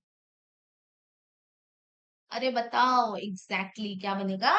Cl2। Okay, Cl2। ठीक है, लेकिन अगर वो डाइल्यूट होगा तो O2 बन जाएगा। ठीक है, अगर डाइल्यूट होगा तो O2 बनेगा। तो अभी समझ में आया? आगे आगे आगे आगे कहीं पे भी अगर वो कंसंट्रेटेड पार्ट आ रही है ना, ओके, अगर कंसंट्रेटेड पार्ट आ रही है और पानी की पूछ रहा है, अगर पानी की इनोट ऑक्सीडेशन पोटेंशियल ज्यादा भी हो तो भी आपको नहीं लेना है, उसको नहीं फेवर करना है। क्यों? क्यों नहीं करना है? ड्यू टू ओवर पोटेंशियल और ओवर वोल्टेज। ठीक है, ठीक है, ठीक है बेटा जी। चलो तो फिर इसकी हम ओवरऑल जो नेट सेल रिएक्शन है उसको भी लिख लेते हैं, जो नेट सेल रिएक्शन है उसको भी लिख लेते हैं। क्या हो जाएगा? क्या हो जाएगा? 2Cl minus plus 2H2O gives us what? H2 plus Cl2 plus 2OH minus। ठीक है, बस इसकी ये नेट सेल रिएक्शन है। अब देखो प्रोडक्ट्स क्या क्या बनेंगे, अब देखो प्रोडक्ट्स क्या क्या बनेंगे। एक्वस NaCl है, ओके, एक्वस NaCl है, ये कैथोड है, ये एनोड है। ठीक है, अब एक्वस NaCl में आप सबसे पहले ले लो 1 मोल। ओके, 1 मोलर ले लो। ओके, इसमें कैथोड में क्या बनेंगे? H2 हमने देखा, और यहाँ पे क्या बनेंगे? यहाँ पे क्या बनेंगे? Cl2। क्यों? क्योंकि वो O2 को फेवर नहीं करेगा। ठीक है, अब अगर वो कंसेंट्रेटेड है, ग्रेटर देन 1 मोलर है, okay, and this is concentrated, तो कैथोड में तो ऑब्वियसली H2 ही प्रोडक्ट बनेगा, और एनोड में भी क्या बनेगा? Cl2। बट अगर वो डाइल्यूट है तो क्या बनेगा बेटा? बोलो, क्या बनेगा? क्या बनेगा एनोड में? ठीक है, क्या बनेगा? क्लियर? क्लियर? आपको पूछ लेगा कौन से प्रोडक्ट कहाँ पे बन रहे, ये पूछ सकता है, ये पूछ सकता है। अभी बता पाओगे ना? अभी बता पाओगे ना? आज मैं बोलूंगी एक बार जाके एनसीईआरटी पढ़ ला, एक बार जाके एनसीईआरटी पढ़ना, सब कुछ क्लियर हो जाए। ओके, ओके, ठीक है। थ्योरी पार्ट है इसलिए थोड़ा लग रहा होगा डिफिकल्ट, नहीं तो कुछ भी नहीं है इसमें यार, कुछ भी नहीं है। ओके, ओके, अब हम NaCl की कर लिए तो फिर HCl की भी कर लेते हैं। कितना टाइम हुआ? अरे भाई 9 बज जाएंगे और हमने आधा भी नहीं किया अब तक, आधा भी नहीं किया, ट्रस्ट में, कुछ भी नहीं किया अब तक एक्चुअली। ओके, तो चलो, हमने एक समझ लिया तो ये आराम से कर लेंगे। आप खुद बताओ HCl में क्या आएगा? H plus plus Cl minus. ठीक है, यहाँ तो ऑलरेडी भाई H प्लस आ रहा है और हमें पता है। आप बताओ H प्लस हाइड्रोजन की हम जो लेते थे स्टैंडर्ड पोटेंशियल इनॉट क्या हो रहा था, चाहे वो इनॉट RP हो या फिर चाहे वो इनॉट OP हो, क्या हो रहा था भाई हाइड्रोजन की? बताओ क्या हो रहा था? हम्म, अरे बताओ बेटा। Zero. Very good, very good. Cathode में क्या जाएगा? नेगेटिव वाला जाएगा, सॉरी पॉजिटिव वाला जाएगा। हाफ H2, और हमें पता है भाई इसकी नोट क्या है? 0। ओके, अब इसके साथ पानी भी होगा, ये एक्वस वाला है। ओके, एक्वस वाला है, इसके साथ पानी भी होगा। 2H2O plus 2E electrons gives what? H2 plus 2OH minus. E naught क्या हो जाएगा? -0.827। अभी मुझे बताओ बेटा कैथोड में क्या प्रोडक्ट जाएगा, कैथोड में क्या प्रोडक्ट बनेगा? कौन किसकी ज्यादा है बताओ, बताओ किसकी ज्यादा है? जल्दी बताओ, कैथोड में कौन सा वाला बनेगा? बताओ बेटा।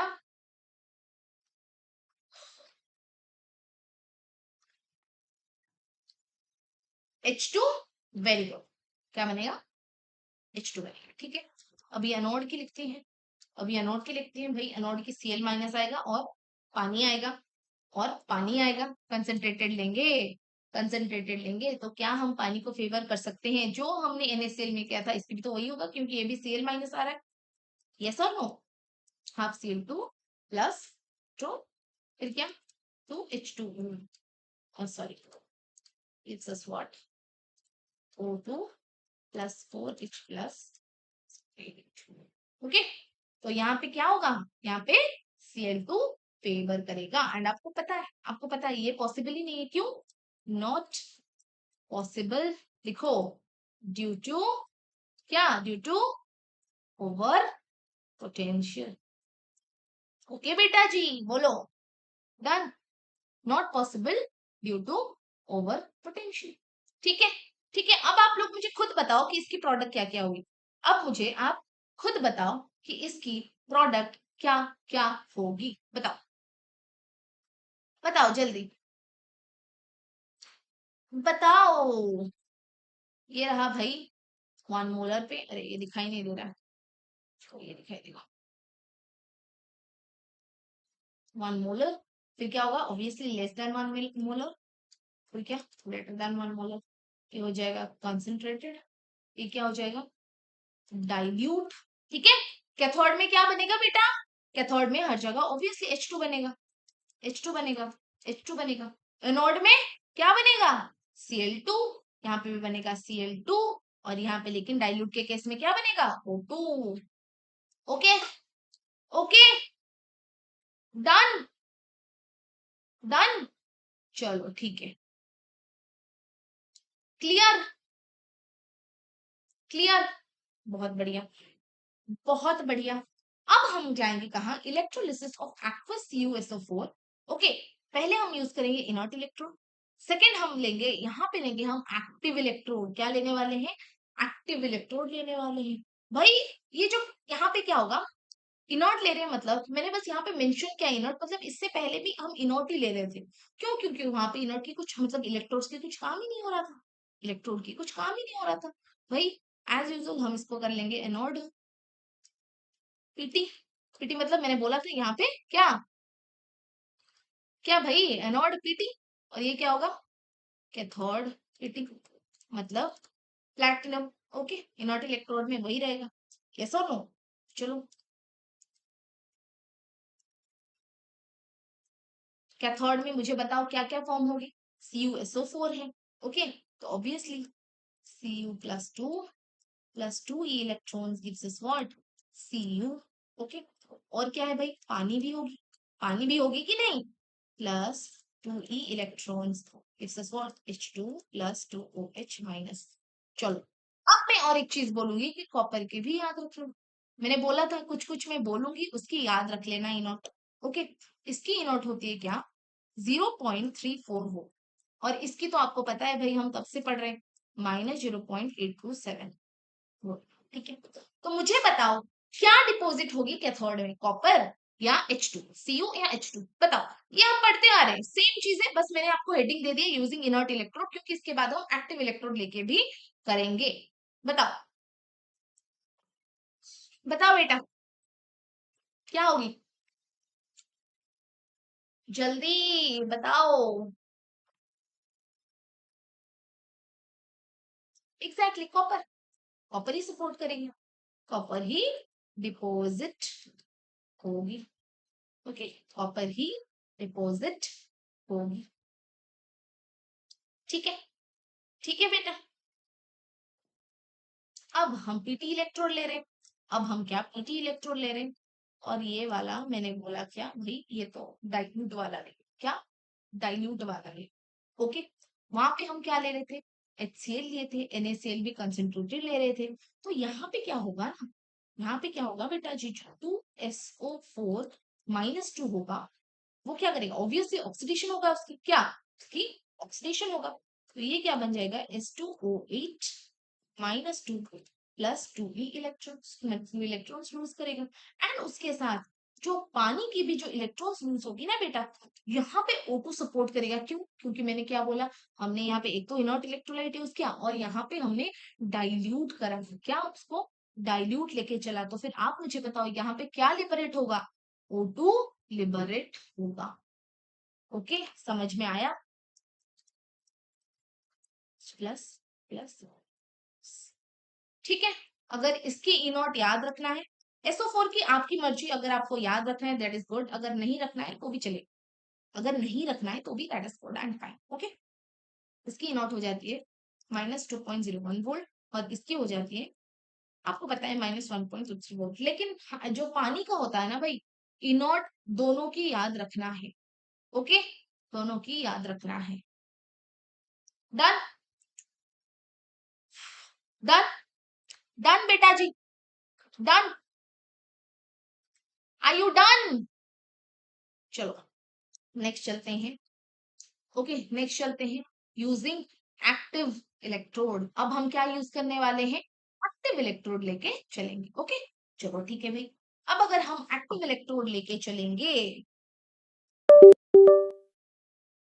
हाँ, तो मुझे एक चीज बताओ, एक्टिव इलेक्ट्रोड में मैंने क्या बोला था, एक्टिव इलेक्ट्रोड में मैंने क्या बोला था, बताओ क्या बोला था बेटा? एक्टिव इलेक्ट्रोड में क्या बोला था कि भाई यहाँ पे जो एक्टिव इलेक्ट्रोड है, इलेक्ट्रोड बोलेगा भाई तुम बैठो, तुम बैठो काम मैं करूंगी, तुम बैठो काम मैं करूंगी। तो हमने क्या किया, एक्टिव इलेक्ट्रोड में मतलब यहाँ पे भी हमने ले लिया प्योर कॉपर। ओके, और यहाँ पे भी हमने ले लिया प्योर कॉपर। ठीक है, ठीक है, हाँ एग्जैक्टली वो पार्टिसिपेट करेगा। Very good, very good. Okay, तो यहाँ पे हमारा जो है दैट इज CuSO4 प्रेजेंट है। ओके, CuSO4 प्रेजेंट है। तो मैं तो आपको सिंपल बोलूंगी एक चीज, एक चीज मैं आपको सिंपल बोलूंगी। ओके, यहाँ पे तो ऑलरेडी Cu2 प्लस जा रहा है, यहाँ पे तो ऑलरेडी Cu2 प्लस जा रहा है, हमने देखा +2 electrons give us Cu। Okay, और इसकी नॉट क्या होती है 0.34 वोल्ट। और पानी का अगर लोगे, मैं टोटल रिएक्शन नहीं लिखे हूँ, ओके, तो पानी का ई नॉट ओपी क्या हो रहा था -0.827 वोल्ट। ठीक है, यहाँ पे तो कॉपर को सपोर्ट करेगा ही, यहाँ पे तो कॉपर ही डिपॉजिट होगा कैथोड में, डिपॉजिट होगा कैथोड में, यहाँ पे लिखो कैथोड। बट एनोड के केस में क्या हो जाएगा ना बेटा, एनोड में क्या आएगा, एक तो आएगा SO4 2-, एक आएगा क्या SO4 2-, और क्या आएगा एनोड में, और क्या आएगा एनोड में, एक आएगा SO4 2-, एक आएगा पानी H2O। लेकिन उसके साथ और क्या आएगा, प्योर कॉपर, इसके साथ भी कॉपर आएगा। यहाँ पे ऑलरेडी कॉपर था, इसलिए दोनों मतलब कॉपर हम लगा लिए, ऑलरेडी कॉपर था, कॉपर सल्फेट था, इसलिए वो इलेक्ट्रोड कॉपर का बना। और कैथोड में क्या जा रहा था, Cu2 प्लस था, इसलिए हमने सिर्फ कॉपर लिया। लेकिन जब आप एनोड लिखोगे, देखो जब आप एनोड लिखोगे, जब आप एनोड लिखोगे तो क्या होगा, 2SO4 - 2 gives us what, S4O8 - 2 +2 electrons, ये मैंने बता दिया। और पानी का आप खुद लिख लेना। लेकिन इसके साथ, लेकिन बेटा जी इसके साथ भी कॉपर भी करेगा रिडक्शन। क्यों? क्योंकि इलेक्ट्रोड बोलेंगे भाई हम पार्टिसिपेट करेंगे, तुम बेटा समझे, इसके साथ कॉपर भी रिडक्शन में पार्टिसिपेट करेंगे। ओके, ओके, ठीक है बेटा जी, E naught is equal to -0.34। ठीक है, ठीक है। तो आप मुझे खुद बताओ यहाँ पे क्या सपोर्ट करेगी, यहाँ पे क्या सपोर्ट करेगी। हमने तभी बोला भाई जो SO4 - 2 है, जो SO4 - 2 है, जो SO4 - 2 है, इसकी ई नॉट क्या था, इसकी ई नॉट क्या था बेटा जी, -2.01 था। ओके, और फिर पानी का क्या था 1.27 था, और कॉपर का क्या है, कॉपर का क्या है 0.34 volt. Okay, okay, E not RP, note RP क्या होगा -0.34 ही तो होगा। अगर ऑक्सीडेशन पोटेंशियल 0.34 था, तो फिर रिडक्शन पोटेंशियल क्या हो जाएगा -0.34। ये सर नो -0.34। ओके, तो यहाँ पे किसको सपोर्ट करेगी, यहाँ पे भी एनोड में कॉपर ही जाएगी। क्या ये चीज समझ में आया? जब हम एक्टिव इलेक्ट्रोड यूज कर लेंगे तो क्या हो जाएगा? डन। डन। चलो करते हैं क्या, using impure copper, copper as anode, anode में इम्प्योर कॉपर यूज होगा। उसमें सबसे पहले हम ये थ्योरी पढ़ेंगे and then I will explain कि वहां पे क्या होता है, बस डायग्राम के थ्रू, ठीक है। सबसे पहले हम ये देख लेते हैं, देखो क्या लिखा है। Impure copper is purified by the process of electrolysis, ठीक है। Impure copper is purified by the process of electrolysis. In this process, the electrolytic cell consists of a thick lump of impure copper. क्या होता है इस process में, जो electrolytic cell है वो एक थिक लंप जैसा इम्प्योर कॉपर रखता है। इसके काम क्या है भाई, हम इसको इम्प्योर से प्योर कैसे करेंगे, okay. As the anode, and impure कहाँ पे होता है, एनोड की तरफ, and very thin piece of pure copper as the cathode, okay. बहुत ही पतला पीस कहाँ पे होगा, copper as very thin piece of pure copper as the cathode, okay. Acidified copper sulphate solution is used as the electrolyte. यहाँ पे electrolyte हम क्या यूज करेंगे, acidified copper sulphate solution, okay. अब देखिए, when current is pass through the electrolyte, जब current pass होता है ना इलेक्ट्रोलाइट में, okay, copper ions are generated at anode, anode में कॉपर आयन जनरेट होते हैं, and that go to the electrolyte copper sulphate solution. जो एनोड में जनरेट होंगे वही आएंगे कहाँ पे, इलेक्ट्रोलाइट में वापस आएंगे कॉपर सल्फेट में। तो यही जो कॉपर आयंस है वो क्या करेंगे, इलेक्ट्रोलाइट से जाके कैथोड में डिपॉजिट करेंगे।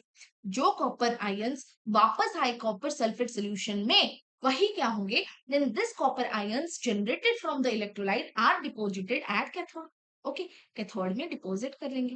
Next, impure anode becomes thin, जो impure anode है वो क्या हो जाएगा, पतला हो जाएगा, okay, while the cathode becomes thicker by the deposition of reddish brown pure copper metal, और जो कैथोड है वो मोटा हो जाएगा, वो क्या मोटा हो जाएगा, क्यों, क्योंकि जो प्योर कॉपर मेटल है वो वहां पे डिपॉजिट हो जाएगा और उसके कलर होते हैं रेडिश ब्राउन, ओके।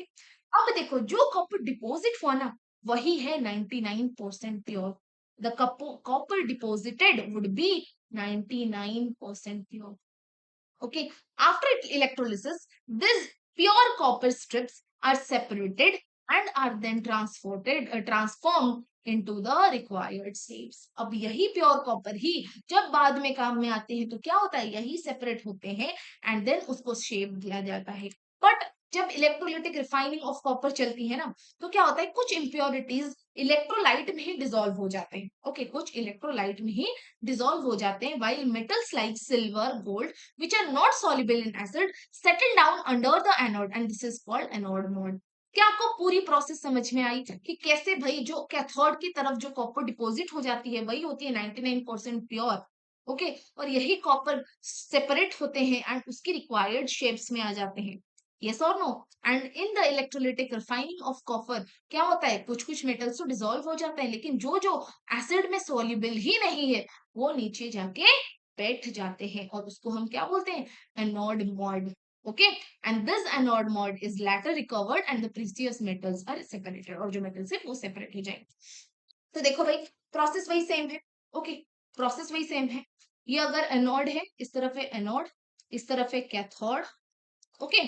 तो आपको जो इम्प्योर कॉपर है ना यही यहीं पे लोगे इम्प्योर कॉपर, और ये होगा प्योर, ठीक है। बस यही है, उसकी जो प्रोसेस मैंने बोला सेम वैसे ही होगा। यहाँ पे क्या लिया होगा आपने, CuSO4 लिया होगा भाई, यही जो कॉपर है वो पहले एनोड के पास जाएगा, फिर इसकी Cu प्लस जो 2+ आयन है वो नीचे आएगा इलेक्ट्रोलाइट में, फिर वही कॉपर कहाँ पे जाके डिपोजिट होगा, कैथोड में डिपोजिट होगा, फिर लास्ट में यहाँ पे बेटा रुक जाते हैं क्या, एनोड मोड, जो कि नीचे रह जाते हैं, ओके, जो कि एसिड में डिसॉल्व नहीं करते। समझ में आया? अब हम चलेंगे फैराडेज लॉ के ऊपर। क्या इतना समझ में आया बेटा, बोलो बोलो, जल्दी जल्दी बोलो,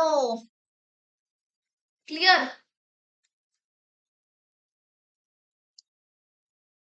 क्लियर बेटा बोलो, क्लियर,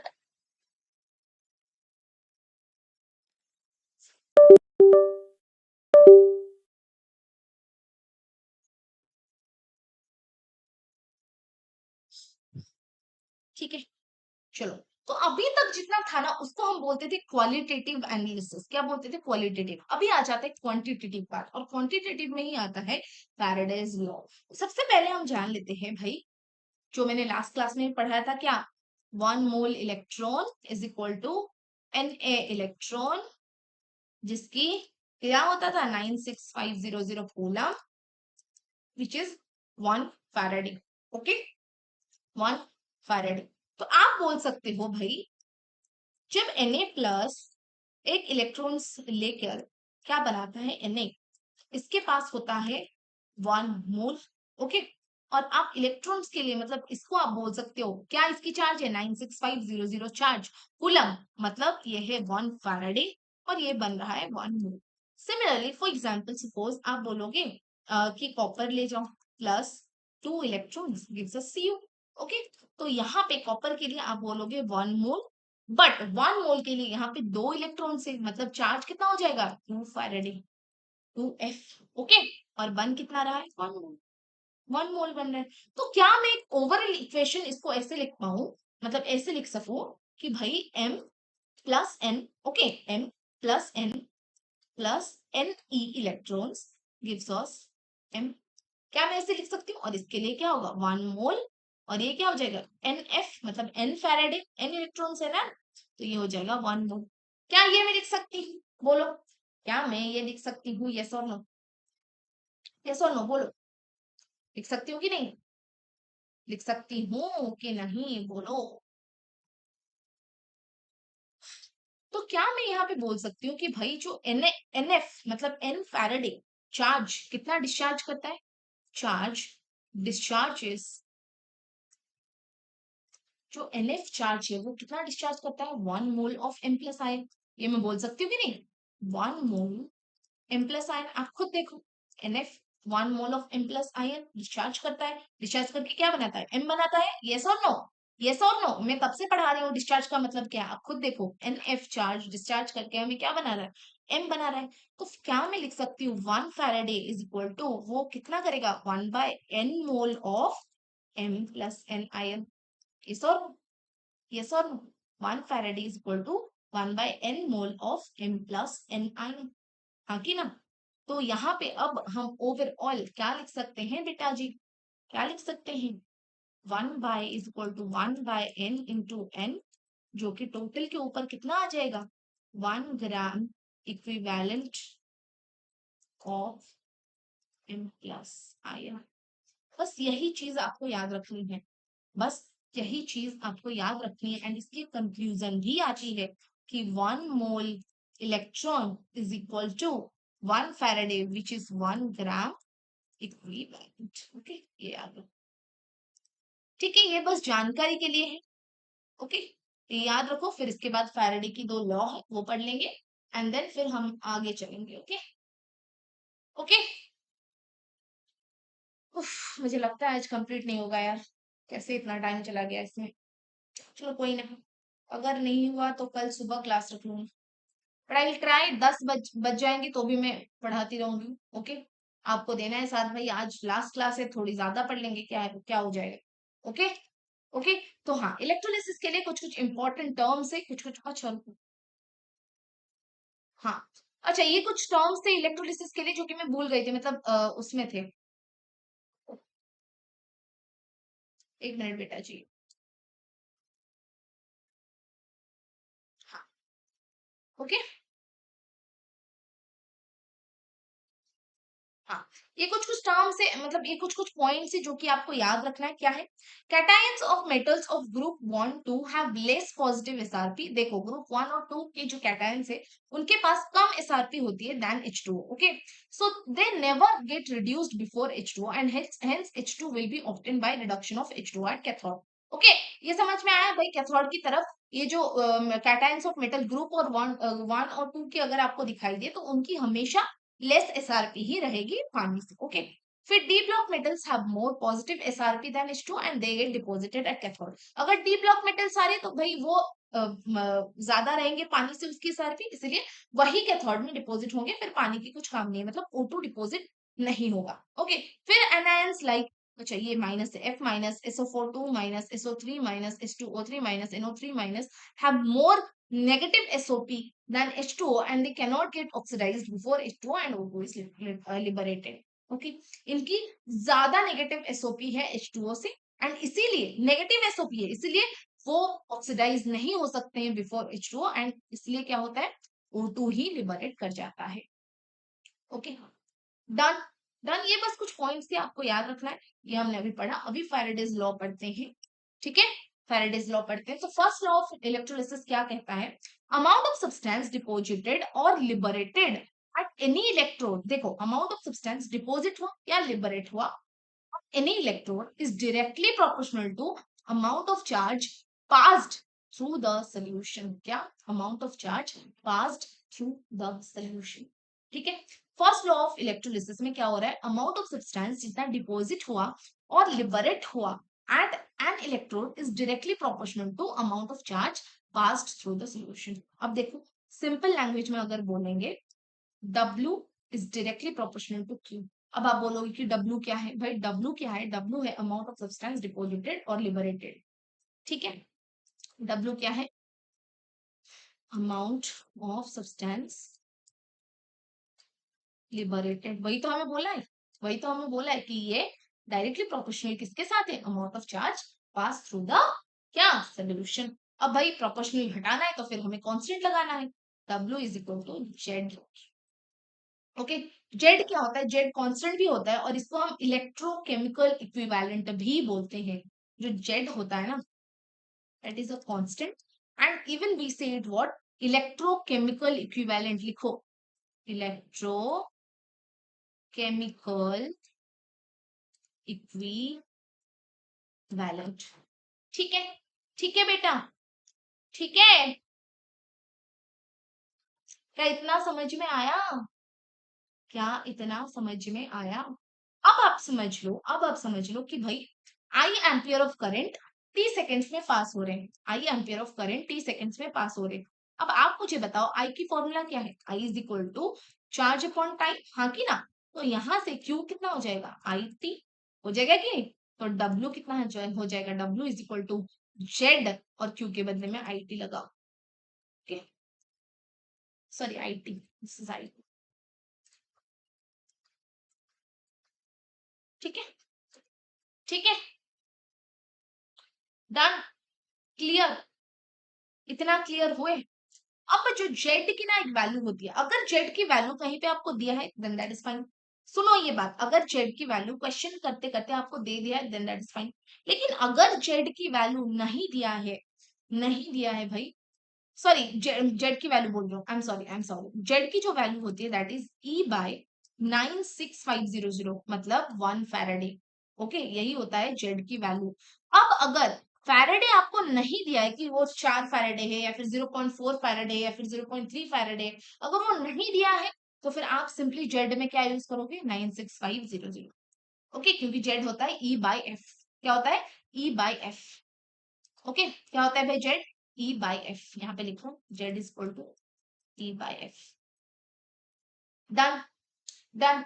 अब देखो सेकेंड लॉ में कुछ नहीं, सेकेंड लॉ में कुछ नहीं है. when same amount of charges pass through different electrolyte solution, same amount charge हो रहा है different electrolyte solution में connected in series, और दो connected है series में, then weight of substance deposited or liberated as electrodes are in ratio of their respective equivalent values. मतलब दो सोल्यूशन में, दो डिफरेंट इलेक्ट्रोलाइट सोल्यूशन में अगर सेम अमाउंट ऑफ चार्ज आप पास कर रहे हो और दोनों सीरीज कनेक्शन में कनेक्टेड है, तो फिर दोनों की जो वेट ऑफ द सब्सटेंस होगी उसकी रेशियो, मतलब W1 by W2 is equal to उसके रेस्पेक्टिव इक्विवेलेंस के साथ उसकी रेशियो इक्वल होगी. मतलब आप बोल सकते हो W1 upon W2 is equal to E1 E2. यही बोलता है हमें second law of electrolysis. Clear?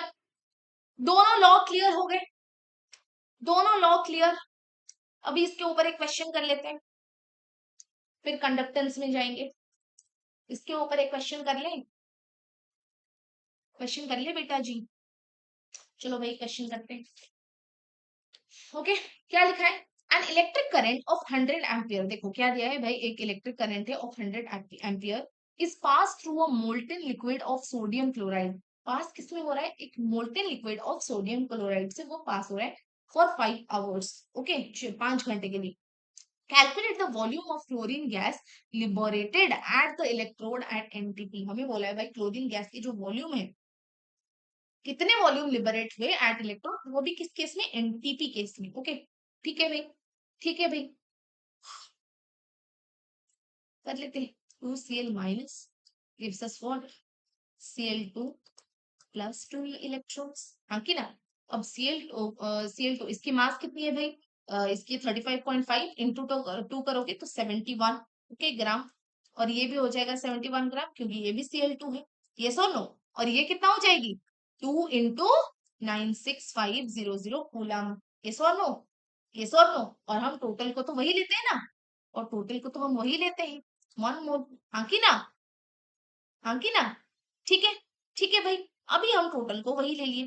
तो अब आप देखो, अब आप एक चीज देखो, हमें दे दिया है 5 आवर्स, हमें क्या दे दिया है, 5 आवर्स। तो अब हमें पता है कि भाई जो क्यू होता है दैट इज IT, और हमें आई तो दे दिया है एम्पियर में, आई हमें करंट दे दिया है 100 एम्पियर, लेकिन टी हमें आवर्स में दिया है, तो फिर उसको सेकेंड्स में कन्वर्ट करो, उसको सेकेंड्स में कन्वर्ट करो। 100 इंटू 5 इंटू 60 इंटू 60, 60 कूलम। ठीक है, ठीक है बाबा, ओके। ये हो गया Q is equal to IT equal to 100 into 5 into 60 into 60 coulomb, okay. Q हो गया इतना। अब आप एक चीज सोचो, अब अगर आपको किसी की वेट निकालना है, क्या आपको अगर इसकी वेट निकालना है, तो वेट की फॉर्मूला क्या था, वेट की फॉर्मूला था ZQ, था कि नहीं, ZQ, weight was equal to ZQ, yes. तो आप मुझे बताओ इस जेड के बदले में आप क्या लिख सकते हो, जेड के बदले में आप क्या लिख सकते हो, 71/2 इंटू 9650, क्यों, क्योंकि यहाँ पे 2 इलेक्ट्रॉन फॉर्म हो रहे हैं, तो 2 इंटू 96500, ओके, फिर into 100 into 5 into 60 into 60, yes और नो, बोलो बेटा, क्या इतना समझ में आया, क्या इतना समझ में आया? हमने सबसे पहले क्यू निकाला, फिर हमें डब्ल्यू निकाला, क्यों, क्योंकि हमें एटलास्ट वॉल्यूम चाहिए, वो भी किसकी, एनटीपी की चाहिए, हाँ की ना। वेट है, वॉल्यूम आ जाए, वेट है तो फिर इससे हम मोल्स निकाल पाएंगे, फिर मोल्स निकाल देंगे तो फिर हम आराम से वॉल्यूम भी निकाल देंगे, क्योंकि हमें पता है भाई मोल्स की फॉर्मूला, ये सुनो, ये सुनो, वॉल्यूम बाय 22.4, हाँ की ना। अगर आप इसको करोगे, इसकी वैल्यू सम अप्रोक्स कितनी आ जाएगी पता है, 662.1 ग्राम आ जाएगी, ओके। मतलब आपके पास जो वेट आया वो इतना आया, ओके, जो वेट आया वो इतना आया। अब मुझे आप लोग खुद बताओ कि अब वॉल्यूम कितना होगी, अगर आप एनटीपी के केसेस ले रहे हैं तो फिर क्या होगी, क्या हमें पता है, एक मोल क्या होता है, weight, given weight upon molar mass, मतलब 71, तो ये कितना हो जाएगा, 661 मोल हो जाएगा इतना। अब हमें पता है mole is equal to volume upon 22.4, NTP के केस में तो यही होता है, so volume will be equal to N, मतलब मोल्स, 662.1/71 इंटू 22.4, कर लोगे, बस खत्म, खत्म। देखा क्वेश्चन कितना इजी था, थोड़ा कॉम्प्लेक्स हो सकता है सॉल्व करने में, ये तो क्वेश्चन इजी आ जाता है बेटा जी, क्वेश्चन जो है वो तो इजी आ जाएगा, नॉट एन इशू। जो क्वेश्चन है that will be very easy, trust me, okay. But इसमें थोड़ा आपको कॉम्प्लेक्स आ सकता है क्वेश्चन। क्या इतना समझ में आया, बोलो। तो ये अप्रोक्स आ जाएगा 209 लीटर। क्या इतना समझ में आया, बोलो बेटा, क्या इतना समझ में आया। इसके बाद है, लेकिन हम खत्म कर लेंगे आज, ओके, 10 बजे तक पढ़ेंगे आज, ओके, खत्म हो जाएगा फिर, ठीक है। कंडक्टेंस, इसके बाद तो पूरा पूरा ही थ्योरी पार्ट है, पूरा थ्योरी पार्ट है, इसके बाद कुछ और है ही नहीं, okay. Conductance and conductivity cell पढ़ते हैं भाई। सबसे पहले कंडक्टर, कंडक्टर 2 टाइप्स के होते हैं, ओके, कंडक्टर 2 टाइप्स के होते हैं,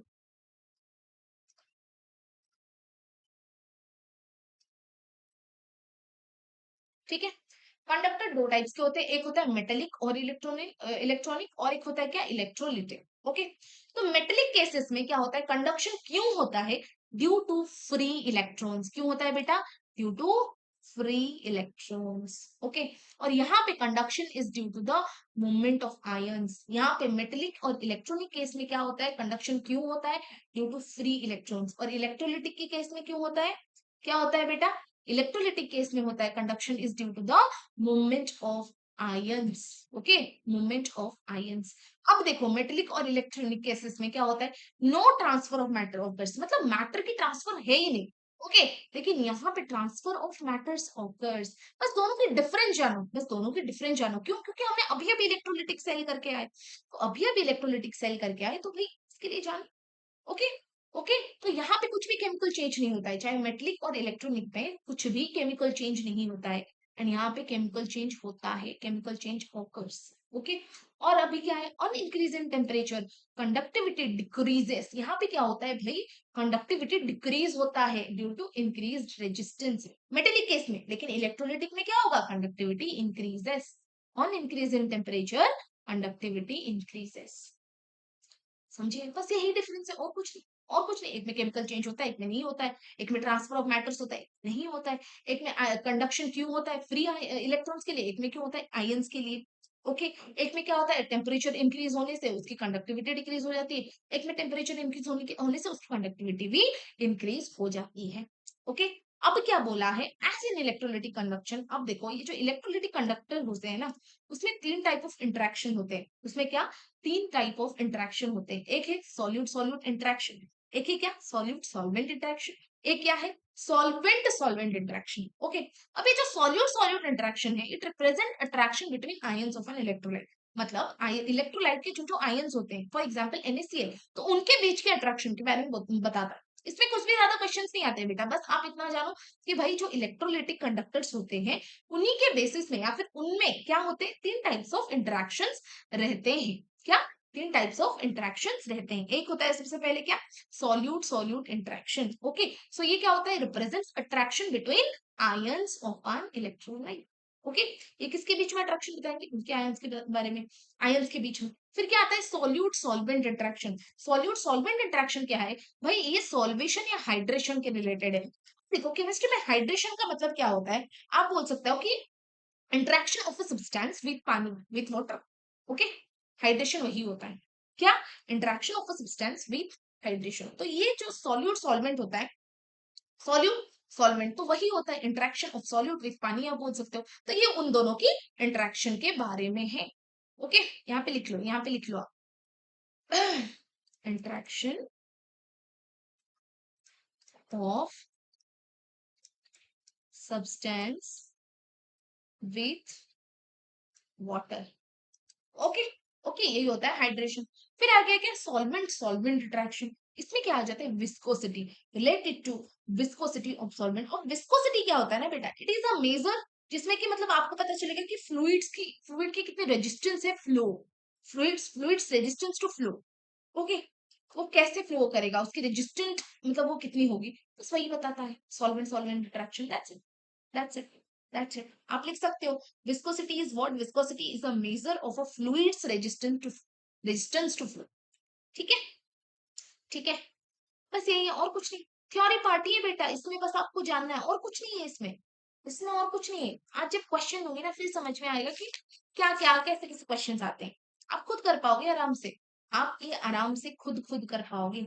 ओके, अब देखो यहाँ पे क्या हो जाता है, यहाँ पे क्या हो जाता है? जब भी टेम्परेचर इंक्रीज करोगे, on increasing temperatures, on increasing temperature, all the 3 types of interaction weak हो जाते हैं। all the 3 types of interaction get weak। लिखो, get weak। 3 type of interaction become weak। ठीक है, ठीक है, बस इतना, बस इतना। अब लेकिन ये जो मेटेलिक और इलेक्ट्रॉनिक है या फिर इलेक्ट्रोलिटिक है, ये सारे ओम्स लॉ फॉलो करेंगे। ओम्स लॉ पता है कि नहीं? V is equal to I R, वो फॉलो करेंगे। Okay, they follow Ohm's. ये सारे ओम्स लॉ तो फॉलो फॉलो करेंगे। ओके, ये ओम्स लॉ फॉलो करेंगे। ठीक है, दोनों के दोनों, both will follow Ohm's law. क्या होता है? V is equal to I R. ठीक है, ठीक है। अब अब कंडक्टिविटी सेल्स में कुछ कुछ टर्म्स होते हैं जो कि आपके लिए इंपॉर्टेंट है। अब हम उस टर्म्स के बारे में जानेंगे। रेजिस्टेंस आप सबको पता है भाई, इसकी डेफिनेशन में क्या ही बताओ। ओके, इसकी डेफिनेशन में क्या ही बताओ, हम उसको आर से रिप्रेजेंट करते हैं।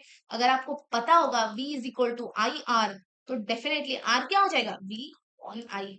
ये तो पता ही होगा भाई, फिजिक्स में आप लोग पढ़ रहे होगे, हाँ कि ना, ये ऑलरेडी पढ़ चुके होगे। और एक क्या होता है रेजिस्टेंस की formula, R is equal to rho L upon A. याद है कि नहीं, या भूल गए भाई, फिजिक्स भी याद करो इससे। याद है ना, याद है ना, बताओ। तो यहाँ पे जो रो क्या होता है बेटा, रो होता है रेजिस्टिविटी। क्या होता है, रेजिस्टिविटी, या फिर आप उसको बोल सकते हो स्पेसिफिक रेजिस्टेंस। क्या बोल सकते हो, specific resistance, resistance of electrolytic solution. Okay, और यहाँ पे जो एल होता है वो किसकी डिस्टेंस है, डिस्टेंस बिटवीन टू इलेक्ट्रोड्स। जो इलेक्ट्रोड्स हम लगाते हैं ना, उसके बीच की जो डिस्टेंस होती है वही है एल। ओके, तो एल लिखो, distance between, distance between electrodes.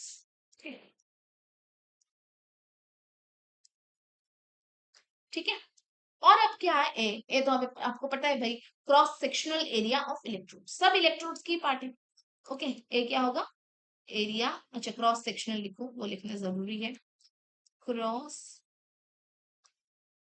सब ये बराबर।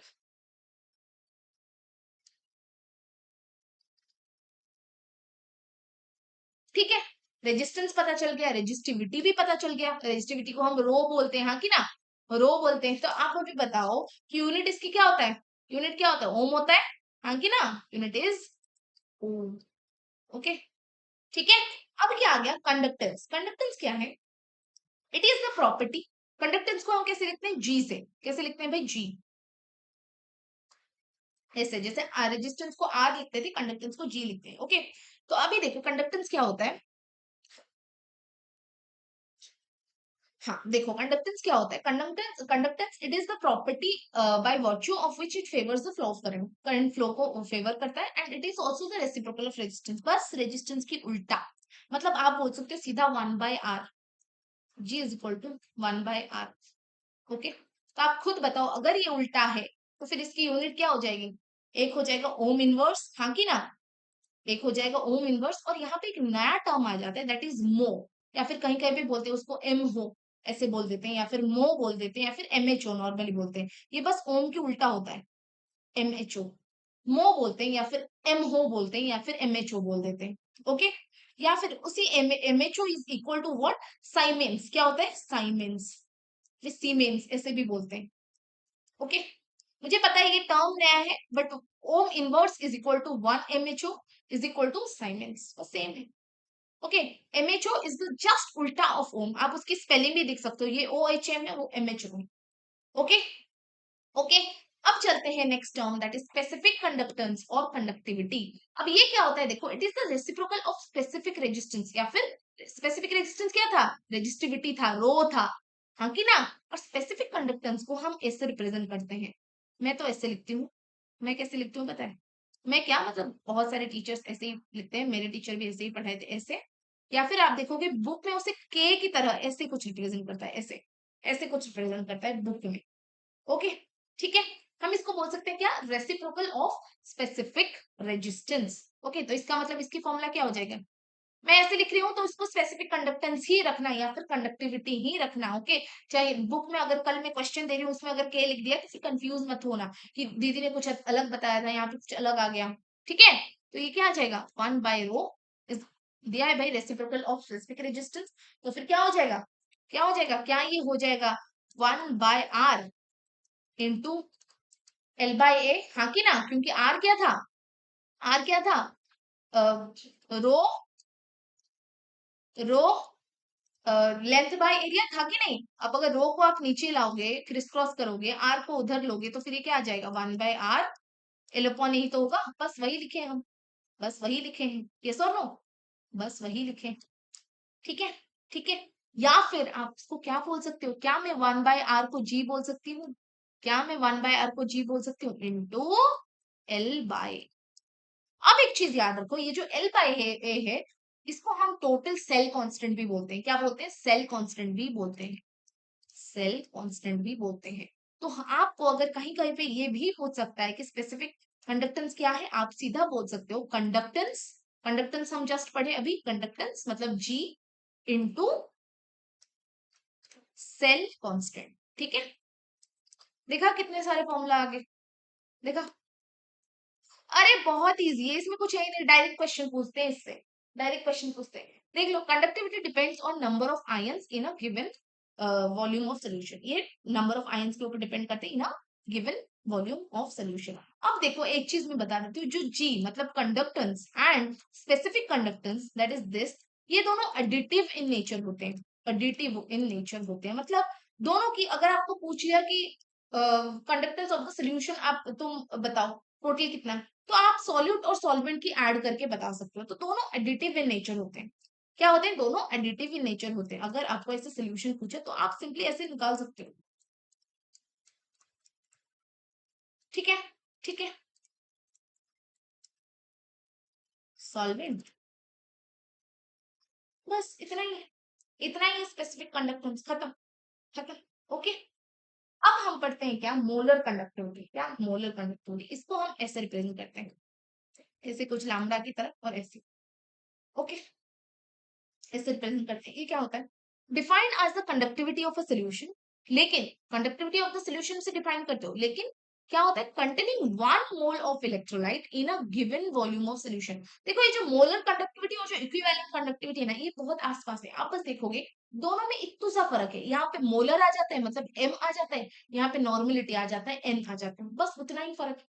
बस उतना ही फर्क है। क्या लिखा है, defined as conductivity of a solution containing 1 mole of electrolyte in a given volume of solution. तो इसकी जो फॉर्मूला होती है ना बेटा जी, यही होती है, molar conductivity is equal to, ये क्या है, specific conductance into 1000 by molarity, 1000 by molarity. Okay, 1000 by mole. ठीक है, ठीक है बेटा। ओके, पर मोल, डन।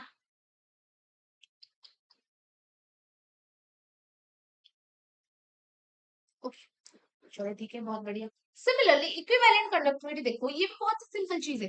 मैंने बोला ना, इतना सा अंतर है, वो भी नॉर्मलिटी और मोलरिटी में अंतर है, और कुछ नहीं, और कुछ नहीं। Equivalent conductivity is what, it is the conductivity of a solution containing 1 ग्राम। देखो ये था 1 मोल, ये है 1 gram equivalent in a given volume of solution, same है। बस 1 ग्राम इक्विवेलेंट, यहाँ पे 1 मोल ऑफ इलेक्ट्रोलाइट, खत्म, खत्म। और इसको हम रिप्रेजेंट भी ऐसे करते हैं, ऐसे कुछ लैम्डा की तरफ और ई, इक्विवेलेंट है इसलिए ई, यहाँ पे मोलर था इसलिए एम। ओके, तो इसकी फॉर्मूला क्या होती है देख लो, equivalent conductivity is equal to, equivalent conductivity is equal to क्या था, specific conductance into 1000 upon normality. बस, बस। ओके, खत्म। डायरेक्ट क्वेश्चन पूछते हैं बेटा यहाँ से, और कुछ नहीं, डायरेक्ट क्वेश्चन पूछते हैं यहाँ से, कुछ नहीं।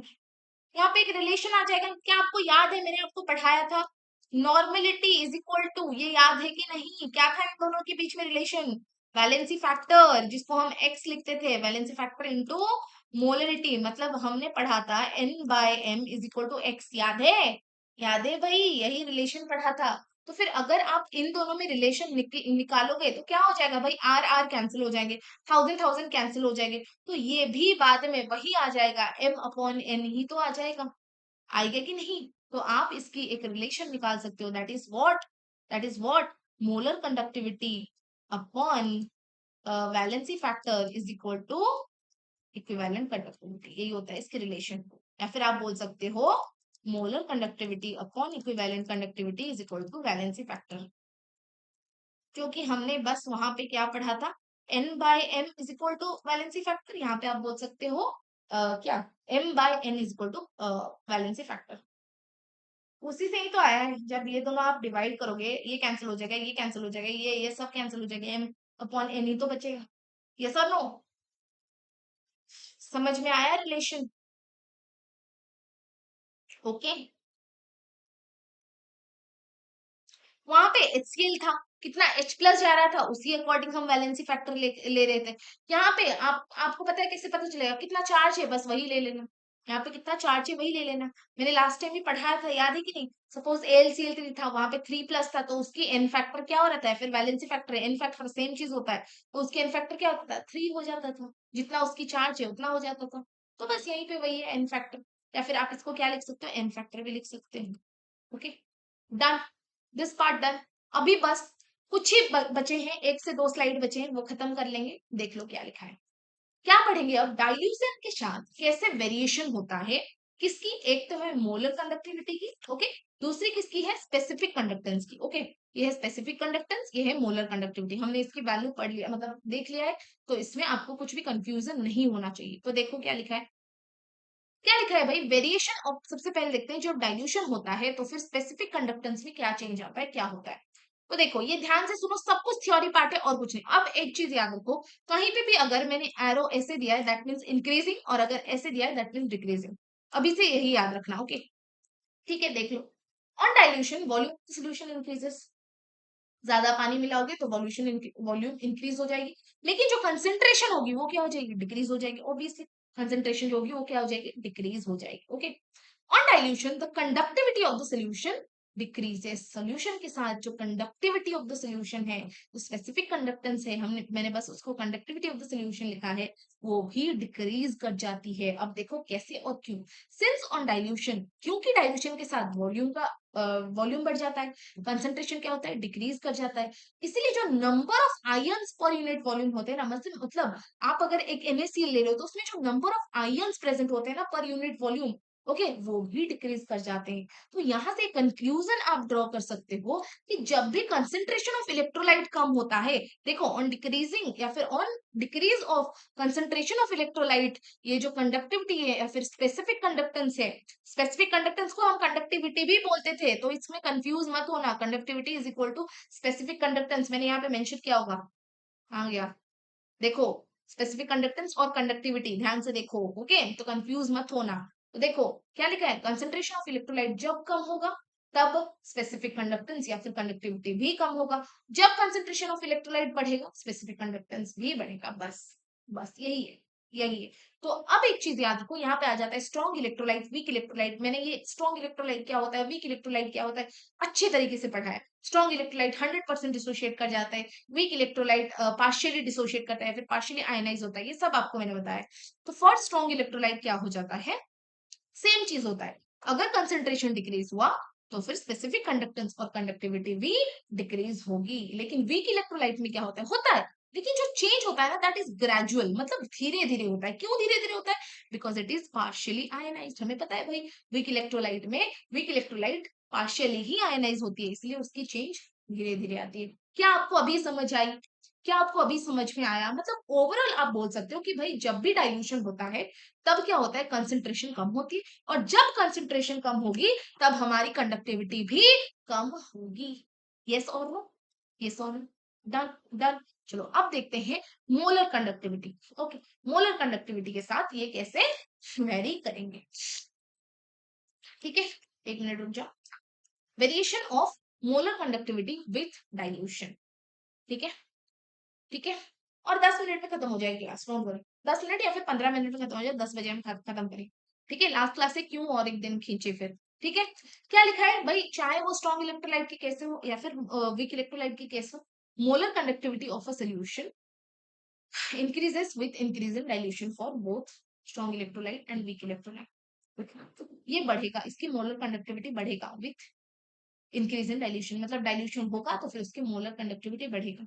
बट बट देखो बेटा जी, यहाँ पे देखो, यहाँ पे देखो, हमारी जो यहाँ पे मोलर कंडक्टेंस थी उसकी फॉर्मूला देखो, उसकी फॉर्मूला देखो क्या था, molar conductivity is equal to specific conductance या फिर कंडक्टिविटी इनटू 1000/मोलर। तो फिर ये जो है दैट इज, आप बोल सकते हो, चलो मैं यहाँ पे लिख रही हूँ फिर से, यहाँ पे मैं लिख रही हूँ, molar conductivity is equal to specific conductance into 1000/मोलर। यस और नो, क्या मैं इसको बोल सकती हूँ ये डायरेक्टली प्रोपोर्शनल है इसके साथ, और ये 1/m के साथ डायरेक्टली प्रोपोर्शनल है, मतलब m के साथ इनवर्सली प्रोपोर्शनल, लेकिन 1/m के साथ डायरेक्टली प्रोपोर्शनल, ठीक है। अब आप बोलोगे अगर ये दोनों डायरेक्टली प्रोपोर्शनल है तो फिर यहाँ पे मोलर कंडक्टिविटी कैसे बढ़ रहा है? वहां पे जो वो था क्या, स्पेसिफिक कंडक्टेंस था, वो डिक्रीज कैसे हो रहा था? वो कैसे डिक्रीज हो रहा था? विद डाइल्यूशन तो ये दोनों बढ़ना चाहिए। अब देखो, है तो एज पर फॉर्मूला ये हम डायरेक्ट मतलब प्रोपोर्शनलिटी लगा देते हैं, लेकिन इसकी कॉन्सेप्ट क्या है, क्यों मोलर कंडक्टिविटी बढ़ जाती है, वो हम देखो। ऑल्दो ऑन डाइल्यूशन क्या होता है, स्पेसिफिक कंडक्टेंस कम होती है, स्पेसिफिक कंडक्टेंस डाइल्यूशन के साथ कम होती है, बट कंसेंट्रेशन भी कम होती है, एंड दस 1/m बढ़ेगी, ऑब्वियसली 1/m बढ़ेगी क्योंकि ये दोनों इनवर्सली प्रोपोर्शनल है। जब भी स्पेसिफिक कंडक्टेंस कम होगी 1/m बढ़ेगी। तो इंक्रीज अब तब क्या होता है बेटा, ये जो 1/m इतना बढ़ता है ना, इतना बढ़ता है कि भाई जो स्पेसिफिक कंडक्टेंस डिक्रीज होता है वो उसके सामने कुछ भी नहीं है, उसकी जो डिक्रीज होती है वो कुछ भी नहीं है। इसलिए 1/m इतना बढ़ता है ना, दैट इज द रीजन जो मोलर कंडक्टिविटी वो बढ़ जाता है। देखो, the increase in 1/m due to dilution is much greater than decrease in specific conductance. So, molar conductivity increases with dilution. तभी फॉर्मूला के हिसाब से वो प्रोपोर्शनलिटी होने के बाद भी मोलर कंडक्टिविटी डाइल्यूशन के साथ बढ़ता है। क्यों? क्योंकि उसकी जो 1/m है due to dilution, it is much greater than, मतलब उसकी जो इंक्रीज होती है ना, that is much greater than decrease in specific conductance. मतलब स्पेसिफिक कंडक्टेंस की जो डिक्रीज होती है डाइल्यूशन में, उसकी कुछ औकात ही नहीं है 1/m की डाइल्यूशन के बढ़ने के हिसाब से। समझे? अब 1/m तो डायरेक्टली प्रोपोर्शनल है इसके साथ, तो अगर ये बढ़ेगा तो फिर क्या ये जो मोलर कंडक्टिविटी है ये इसको देखेगा? देखेगा कि नहीं भाई, हमारा स्पेसिफिक कंडक्टेंस तो कम हो रहा है, तो फिर मुझे भी कम होना चाहिए। क्या ये इसको देखेगा? नहीं, वो इसको देखेगा क्योंकि इसकी वैल्यू बहुत ज्यादा बढ़ जाती है। तो ये सोचती है अगर ये बढ़ रही है तो फिर मैं ये भी बढ़ाऊंगी, तो मैं इसको भी बढ़ाऊंगी। समझ में आया? और देखो, मैंने बार बार 1/m लिखा है, मतलब ये टोटल बढ़ रहा है, सिर्फ m मत लेना। सिर्फ ये मत समझना कि m ले रही हूँ तो फिर m बढ़ेगा, तो फिर स्पेसिफिक मोलर कंडक्टिविटी कैसे बढ़ेगी? m नहीं, 1/m बढ़ रहा है। समझ में आया ये चीज? समझ में आया क्यों मोलर कंडक्टिविटी इसको इग्नोर करता है, मतलब स्पेसिफिक कंडक्टेंस को इग्नोर करके 1/m को ही देखता है? समझ में आया? क्योंकि उसकी इंक्रीज इन डाइल्यूशन बहुत ज्यादा हो जाती है, तो फिर इसकी जो स्पेसिफिक कंडक्टेंस की कुछ औकात ही नहीं रहती भाई, वो पूरा मिट जाता है। तो ये मोलर कंडक्टिविटी उसको देखता ही नहीं है, वो देखता है 1/m को, भाई वो बढ़ा तो मैं बढ़ूंगा क्योंकि हम दोनों डायरेक्टली प्रोपोर्शनल है। मतलब डायरेक्टली प्रोपोर्शनल किसके साथ? 1/m, m के साथ नहीं, 1/m। ठीक है, ठीक है। अब नेक्स्ट चलते हैं, that is the last concept, what calls Ross law of independent migration of ions. मुझे पता है मेरी प्रोनाउंसिएशन गलत होगी, एडजस्ट कर लेना, ओके। देख लो ये लॉ क्या बताती है आपको। यहाँ पे दो टर्म आती है, and the term is what, infinite dilution. देखो एक चीज और है, क्या है मैं बताऊं, दैट इज इन्फिनाइट डाइल्यूशन के बारे में एक चीज है। मैं जब भी इसकी क्वेश्चन बना मतलब आपके साथ बनाऊंगी या फिर शेयर करूंगी जो भी, और 1-2 वीक के बाद जब भी मैं क्लास लूंगी, ओके, तब मैं आपको इसकी एक कॉन्सेप्ट है जो कि मैं क्वेश्चन के साथ समझा दूंगी, ओके। और वो 2 मिनट कॉन्सेप्ट है, आज नहीं समझेंगे, आज बस टर्म्स जान लो फिर समझ जाओगे, लगेगा। तो देख लो क्या लिखा है, according to this law, at infinite dilution, मतलब आप इन्फिनाइट डाइल्यूशन की टर्म में आप समझ पा रहे होगे कि डाइल्यूट हो जाता है, हो जाता है, हो जाता है कि भाई वो एक इन्फिनिटी लेवल तक पहुंच जाता है, infinite dilution. When the dissociation of electrolyte is complete, जब डिसोसिएशन ऑफ इलेक्ट्रोलाइट कंप्लीट होता है, each ion moves independently. Infinite dilution में जब डिसोसिएशन ऑफ इलेक्ट्रोलाइट कंप्लीट हो जाता है, तो जो आयंस बच जाते हैं ना, वो इंडिपेंडेंटली भागने लगते हैं and make a definite conductivity of solution. The conductivity at infinite dilution for the solution is equal to the sum contribution made by each ions. तो कंडक्टिविटी होती है इन्फिनाइट डाइल्यूशन में, वो क्या होता है, equal to the sum of the contribution. मतलब suppose NaCl की इन्फिनाइट डाइल्यूशन हो रहे हैं, तो वो किसकी सम होगी? Na प्लस Cl माइनस की होगी। देख लो मैं बता रही हूँ, देख लो मैं बता रही हूँ, हम इन्फिनाइट डाइल्यूशन को ऐसे रिप्रेजेंट करते हैं, ऐसे, okay, molar conductivity at infinite dilution, ठीक है। तो ये क्या हो जाता है, सपोज हम ए बी का ले रहे हैं, ओके, तो ये क्या हो जाता है, infinite dilution of A plus plus infinite dilution of B minus. समझ में आया? समझ में आया ये? बताओ, आया समझ में? ओके, ये दोनों क्या है, ये दोनों है क्या, molar ionic conductivity of cation and ion at infinite dilution. क्या है भाई, लिखो यहाँ पे, मोलर आयनिक कंडक्टिविटी। भाई खत्म हो जाएगी, अभी टेंशन ना लो, अभी खत्म हो जाएगी। Conductivity of cation and anion at infinite dilution. ठीक है, ठीक है। अब इसके एक दो एग्जाम्पल लिख लेते हैं, इतने लिख लिए तो फिर भाई एग्जाम्पल भी लिख लेते हैं, एग्जाम्पल भी लिख लेते हैं। ठीक है, चलो। सपोज NaCl का बोला है तो क्या होगा, Na plus plus Cl minus. ठीक है, अगर बोला है आपको BaCl2 का तो क्या होगा, Ba प्लस 2 प्लस, अरे अरे सॉरी सॉरी सॉरी,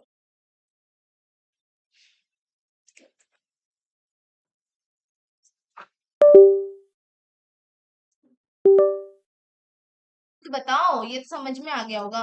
कुछ नहीं है इसमें, बस ऐड ही तो कर रहे हो। 2Cl माइनस, खत्म, खत्म। अब इसकी कुछ नहीं, बस एप्लीकेशन देख लेंगे। क्या देख लेंगे, एप्लीकेशन देख लेते हैं। ओके, एप्लीकेशन में भी क्या आता है, अच्छा रुको, शायद मैंने एप्लीकेशन लिखा था। हाँ, एप्लीकेशन ऑफ कोलस्ट्रॉज लॉ लिख लेते हैं। सबसे पहले क्या होता है, डिटर्मिनेशन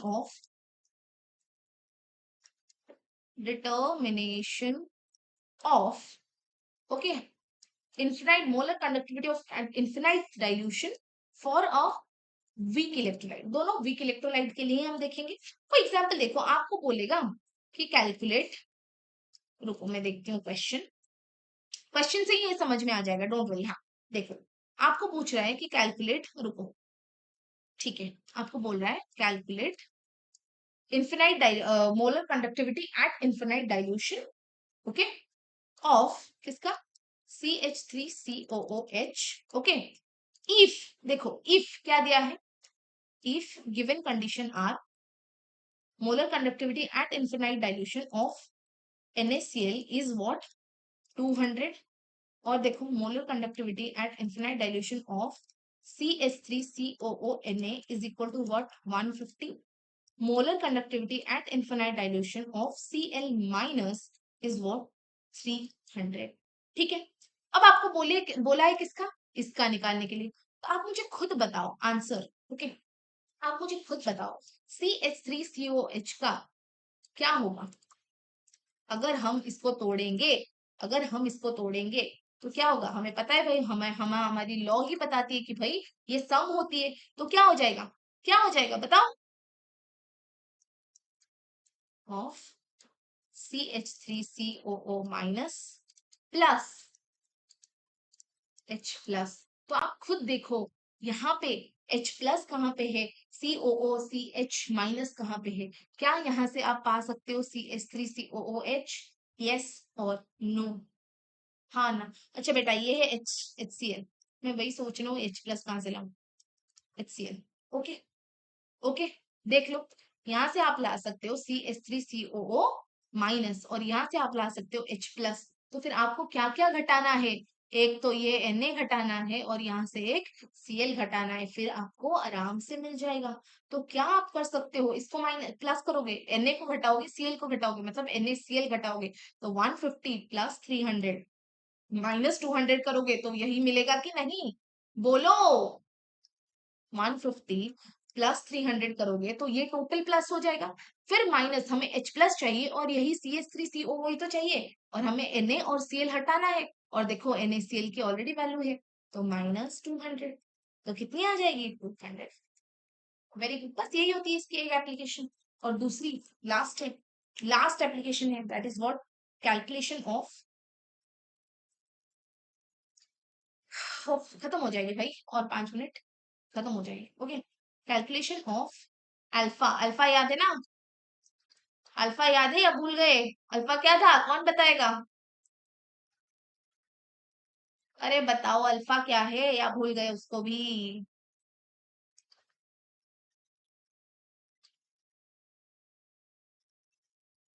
क्या था अल्फा,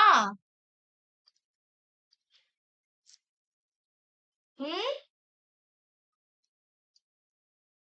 आप बताओ क्या था उसकी टर्म की, ना तो बताओ, नाम तो बताओ। हम लेते थे ये सी, ये फॉर्म ही नहीं हुआ था, और फिर सी माइनस सी अल्फा, और यहाँ पे सी अल्फा, और यहाँ पे सी अल्फा। हाँ की ना? Exactly, dissociation. ओके, ठीक है, ठीक है। अब इन्फिनाइट डिल्यूशन, हाँ, degree of dissociation, very good. अब क्या हो जाता है इन्फिनाइट डाइल्यूशन में, देखो, एक तो हो गया टाइम टी के साथ ये हो जाता है, इतना तक तो हम पढ़े। हाँ, डीओडी, एग्जैक्टली, इतना तक तो हम पढ़े। ओके, इतना तक तो हम पढ़े हैं, इतना तक तो हम पढ़े। बस अभी सोचो इन्फिनाइट डाइल्यूशन में क्या होगा। जब इन्फिनाइट डाइल्यूशन हो जाएगी तब तक ये, हम इसकी कंसेंट्रेशन को जीरो ले लेते हैं। मतलब हम सोचते हैं कि ये खत्म हो जाती है, जीरो लेते हैं, बट एक्चुअली में ये नहीं होती। ये तो भाई हमें पता है भाई रिवर्सिबल है, ये जाता है आता है, हम इन्फिनाइट डाइल्यूशन में इसको जीरो लेते हैं। और यहाँ पे सी एंड सी फॉर्म हुआ है, यही लेके चलते हैं। क्योंकि इन्फिनाइट सोल्यूशन में क्या होता है बेटा, ये आपको याद रखना है। क्यों ये जीरो लेते हैं? क्योंकि एट एन इन्फिनाइट डाइल्यूशन, ये याद रखो, at an infinite dilution weak electrolyte turns into a strong electrolyte. समझ में आया? वीक इलेक्ट्रोलाइट स्ट्रॉन्ग इलेक्ट्रोलाइट में कन्वर्ट हो जाती है। इसलिए क्या होती है, इसकी रिएक्टेंट की कंसेंट्रेशन जीरो हो जाती है, एंड इसमें जितना था वो यहाँ पे फॉर्म हो जाती है। अब बस यहाँ से आपको अल्फा मतलब डिग्री ऑफ डिसोसिएशन की वैल्यू निकालना है, that is what, molar conductivity by molar conductivity at infinite dilution. खत्म। This is the only formula आपको यहाँ से याद रखना है। ये तो आपको पता है, ये क्या है, मोलर कंडक्टिविटी,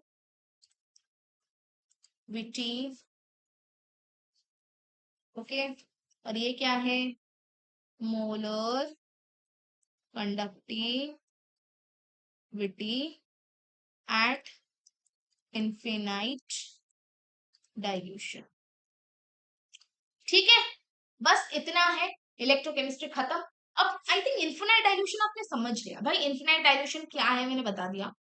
ऑब्वियसली एक डाइल्यूशन होते होते वो इन्फिनाइट में, और फिर उसके बाद क्या हो जाता है, फिर उसको मैंने क्या बोला कि भाई इसमें ये टर्न हो जाता है एक वीक इलेक्ट्रोलाइट स्ट्रॉन्ग इलेक्ट्रोलाइट पे। फिर भी इसकी एक ग्राफ होती है, वो ग्राफ में जब भी क्वेश्चन कराऊंगी, डोंट वरी अबाउट दैट, मैं कराऊंगी। Okay, okay. क्या इलेक्ट्रोकेमिस्ट्री क्लियर हुआ? क्या इलेक्ट्रोकेमिस्ट्री क्लियर हुआ? बताओ। आज की पार्ट मैक्सिमम थ्योरी थी, एक बार फिर से देखना, समझ में आ जाएगी। ठीक है, जो भी डाउट आएगा मुझे पूछ लेना, not an issue. Okay, let's end the class. आज हमारी लास्ट क्लास थी, एंड इसके साथ पीसी की सिलेबस खत्म भाई, खत्म। हैप्पी? पीसी क्या भाई, सब सिलेबस आज खत्म हो गया। फाइनली 3 महीने में आपकी कोर्स कंप्लीट होगी। अब जो जो डाउट आएगी बस पूछोगे कि ये बता दो, ये कॉन्सेप्ट में डाउट है तो ये कॉन्सेप्ट बता दो, इस क्वेश्चन में डाउट है तो ये क्वेश्चन बता दो। ओके, सब कुछ खत्म, पीसी खत्म। हमने बोला था भाई 3 महीने में कोर्स कंप्लीट करेंगे, and we are done. Okay, 3 months we are done. And भाई ठीक है, चलो बाय बाय, देखते हैं कल। Tomorrow I have an operation as I said, उसके बाद टाइम लगेगा, 1 वीक के अंदर ही। I probably take after 1 week, क्योंकि माइनर ऑपरेशन है ऑब्वियसली। ओके, ठीक है, चलो बाय बाय, टेक केयर। हाँ, मिलते हैं। लेट्स सी कौन सी सीरीज लॉन्च होने वाली है फिर 2 महीने के लिए, क्वेश्चन प्रैक्टिस या क्या, व्हाट, लेट्स सी। ओके, चलो ठीक है, अब रेस्ट कर लो। हाँ, आप लोग भी अपनी ध्यान रखो। देखते हैं कब नेक्स्ट क्लास होगी। Bye bye, good night everyone. आज भाई, आज तो कमेंट करके जाना, आज तो आके लास्ट क्लास में एटलीस्ट कमेंट कर देना, या इसके लिए भी बोलूंगी मैं। हाँ, हाँ। अरे कुछ नहीं हुआ है मुझे, बस यहाँ पे कुछ निकला है दैट वही एक आंख की ऑपरेशन होगा, कुछ नहीं। आई एम वेल, देखो फिट एंड फाइन बैठी हूँ भाई। चलो ठीक है। हाँ, आज तो कमेंट करके जाना। चलो बाय।